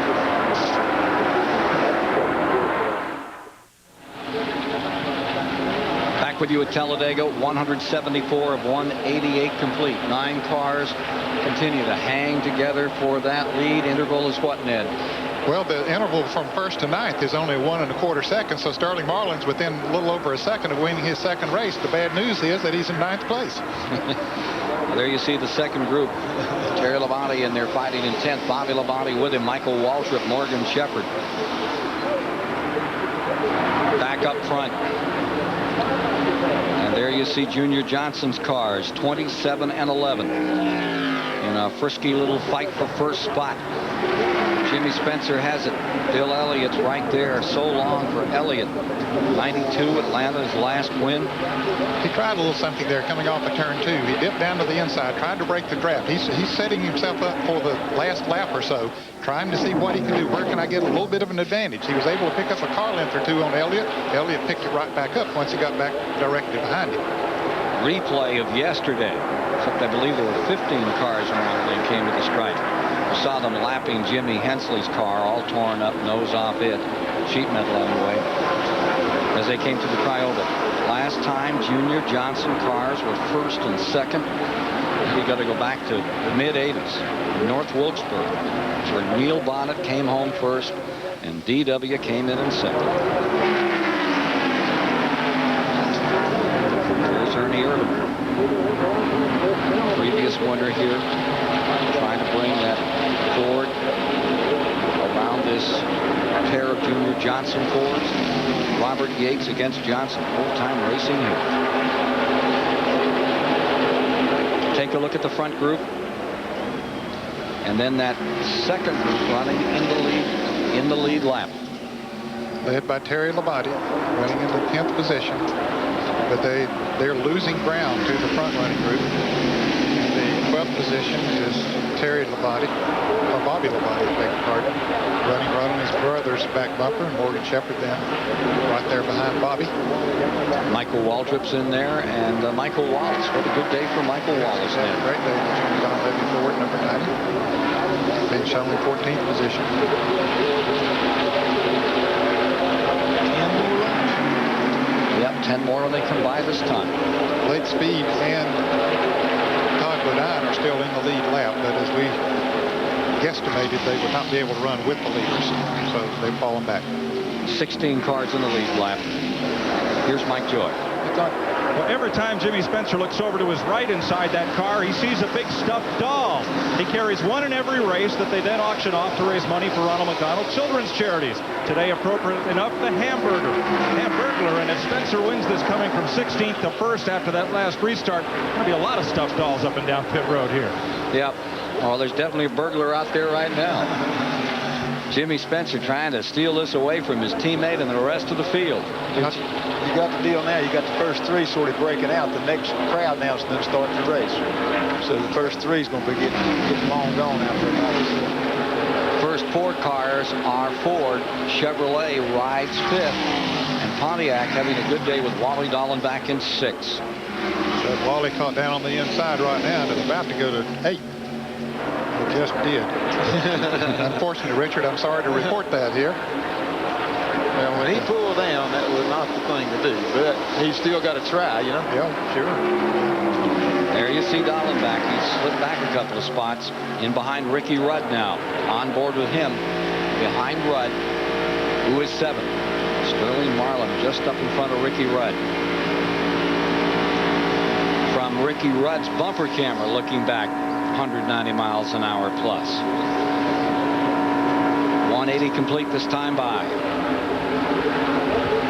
And there's that second pack still at it. The Labate brothers having their own war. It might be a third pack now, because there's a pack out front there, the 3 cars, and then that other group that was with the 3 cars. There's 6 cars in that second pack, and now this third pack.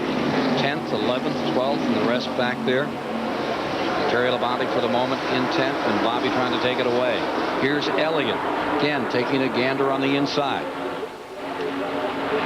Well, now he's going to go to the outside. Spencer and he's driving outside all over the track, and Elliott, he's trying that too, just to see what's going on there. Dick Burke. Well, Larry McReynolds, crew chief for Ernie Irvin, says there's not much they can do right now. They're just sort of hanging on. He said the 2 cars that are in front of him, Junior Johnson's 2 cars, are just too strong.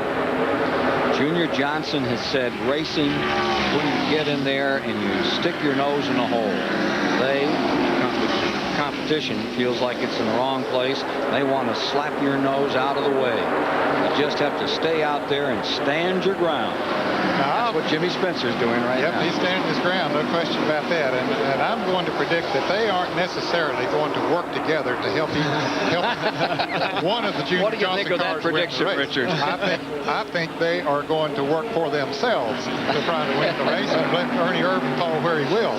The way it looks now, because one of them will run low one lap and the other one will run high, and then they'll back it down the other way. So I think both of them are looking to, what can I do to keep him back there, and what can I do to get in front of him. So, like you say, if 28 sits there in the right position, he might be in good shape. Well, one of the best things that can happen to him is for about either the last lap or a lap to go, that they get side by side. He gets a run on him. He can blow both of them. And remember, this is not Formula One. There's no orders about who's going to go first or second in this thing. But now that second group is beginning to catch back up a little bit again. Now that Schrader has gotten back in front of that group, he's pulling them faster than Mark Martin was, and they're catching up. Yeah, they're getting away from Wally and a couple of them back there right now. Elliott hasn't won a race in his last 47. Dick Bergen with an update. My brother David Hobson on Ken Schrader, who's moving back into it. You're getting in with the number 4 car to try and get back those 3 Fords? Yeah, the 4 car's been a good car all day. He got back a little. We've been hoping that he'd get up there with us, and 5 and 4 together, they'll be strong. See what happens here. There you have it. See what happens, Ken. Ken Howe, not the typical Southern crew chief, as you could tell by his accent. Love to hear him talk, love to see him work. He's one of the best in the business. Ken Schrader's car. Got him right back up there now in the thick of this battle. And he's brought Marlin with him, as well as Martin. Here we go again. Got the first 6 broke away from the other 3, so still a 9-car race now, so it's a 6-car race. 6 is enough for a good finish, Richard. Yeah, but my car ain't up there. Elliott to the outside. He's scooping in that clean air. Looks in, looks out, worrying Spencer a little. I doubt it.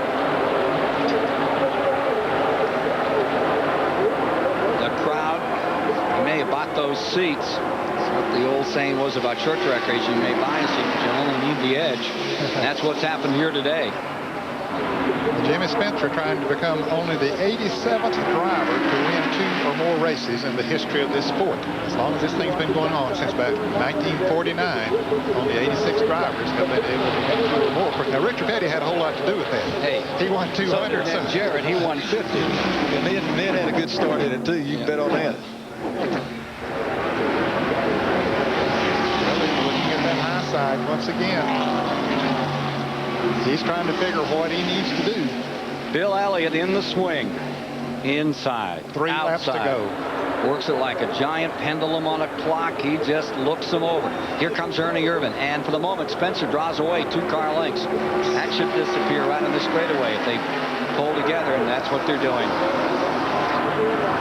There's Ed Spencer, Jim's dad. Great old modified driver. Berwick, Pennsylvania. Saying a little prayer. I know how that goes.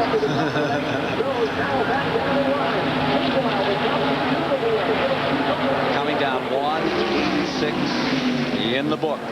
And a couple to go. Jimmy Spencer with that lead. Guy that cut his teeth in modified racing. All out here at Talladega. Mr. Excitement. Living up to his name here today. Now, this is the point yesterday where Ken Schrader, although he was running, in 3rd place when he made that move yesterday and went by Earnhardt, took the lead. He's running in 4th place today. Not quite as close as he was yesterday to make the move. It looks like he's hanging on right now. Yeah, I think you're right.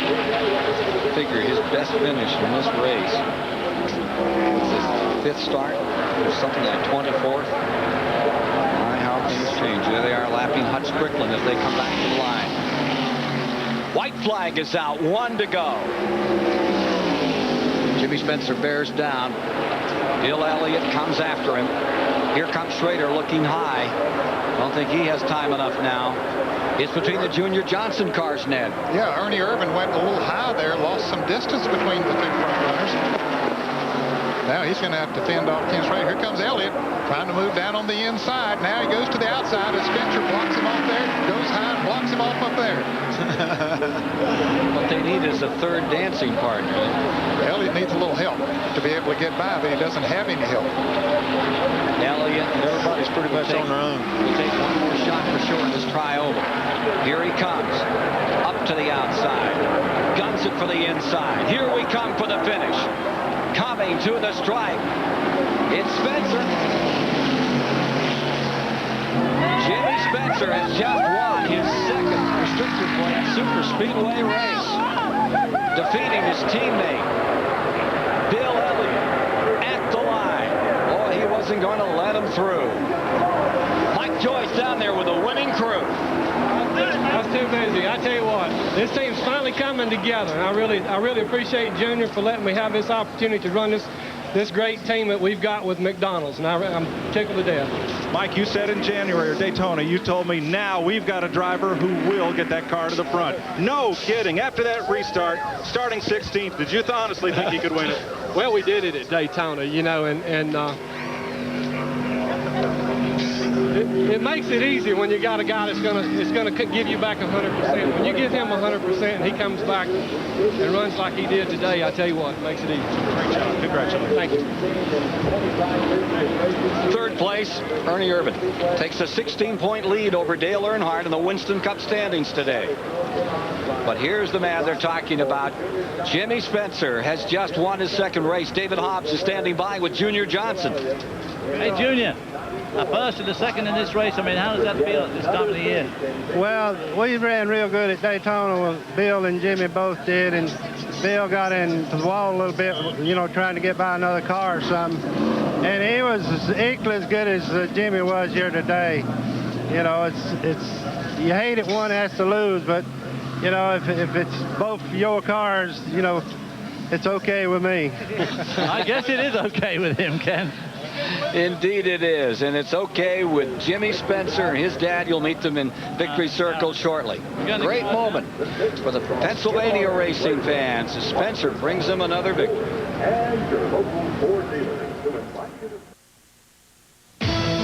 The DieHard 500 is sponsored by Sears DieHard, the official battery of NASCAR. The all-new Ford Windstar, the future of minivans begins today. And by Goodyear, #1 in tires.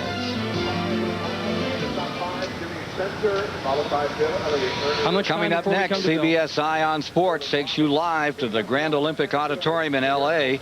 It'll be a great welterweight championship fight. Juan Laporte going against Padilla, and it's off to the races live from Saratoga. It's the Go for Juan Stakes. That's all next. CBS Ion Sports. Here's Mike Joy. I want to know who drove the car, you or this. Look, he's got blonde hair, and except for the mask, did you pose for this? Jimmy, from 16th to 1st after that restart. How? I'll tell you something, you know, I can't say enough about Junior Johnson, man. I got faith in that big man. I got to thank everybody, all the McDonald's owner-operators, you know, for sponsoring this race car. Mr. Renzi. I got to thank the Anheuser-Busch people also. You know, they come in second. It was a great run for Bill, but I think I had a little bit better race car. And I listened to Junior and come out on top. How'd you get back to the front? Got the car back where it needed to be, Mike. I just held it wide open. I had to hold it wide open. And if you lifted it got back in a draft, you couldn't do nothing. And that thing was so awesome on the bottom of the racetrack. I mean, that thing would stay on the white line. We did it at Daytona. We did it here. That thing, a couple guys want to buy this race car for next year. It ain't for sale. I'll bet not. Great run. Congratulations. Let's go back to the garage, Dick Berggren. And I'm with Bill Elliott, who did a great job finishing second. But what did you need to catch that Spencer? Well, I just needed a little bit more. You know, never could get much help out of Ernie, which he was having his problems dealing with Schrader and several other guys. So it was just a situation that, you know, we were just tickled to death to be on the board all day. You know, the way my season's going and kind of lead a little bit and stuff like that, it's quite a good feeling. It was a good run, Ken Squire. What a... Indeed, it was a beautiful run all day for all of these competitors, 16 of whom finished in the lead lap. As you look at the unofficial standings at the end of 188, Spencer, Elliott, Irvin, Schrader, Sterling, Marlin in that fight to the finish. Mark Martin to 6th, Ricky Rudd to 7th, Dallenbach, Wally Dallenbach giving Pontiac a great finish, 8th place. They're coming back into this thing. Kenny Wallace 9th, Terry Labonte 10th on the afternoon. Further back, Bobby Labonte wound up in 12th spot. Mike Wallace, good finish for him, 13th. Lake Speed, Morgan Shepherd into 15th. He'll stay up in those point standings after today's race. Well driven all the way around. Todd Bodine would get that 16th spot before it was all over here this afternoon at Talladega. But the big celebration is for the big guy from Berwick, Pennsylvania. It's Jimmy Spencer celebrating for the second time this year. A record crowd has been here to enjoy all of the festivities of this great 3 days. Richard Petty, a thought from you about what we've seen here. Well, I think we've seen a typical race from the standpoint of everybody running at everybody and all that stuff, but it probably wasn't a typical Talladega race because there was no passing the last lap. All these boys got strung out. They've done everything they could. They done their racing, and when it come down to the end, they just held on to what they already had. Wasn't much left in the quiver at the end of that one, was there? No, there really wasn't. And as Spencer said, he had a very, very strong race car there at the end, and he did what he had to do with it. Wonderful to work this show with a 50-time winner and 2-time champion Ned Jarrett and 7-time Winston Cup champion Richard Petty. Hope we'll be back alongside real soon. Want to say a special goodbye today to Diane Patterson, who's been with us for 20 years on this show. Moving on into other areas of the television sports world. Thanks for all of your help, and thank you for being with us today to enjoy the DieHard 500. For Ned Jarrett, David Hobbs, Mike Joy, Dick Berggren, and Richard Petty. Ken Squire saying so long from the Talladega Superspeedway, where Jimmy Spencer has won the DieHard 500. Coming up next, CBS Eye on Sports live championship boxing from Miami. Then off to Saratoga for the live running of the Go for One Stakes. The 1994 DieHard 500 has been a presentation of CBS Sports.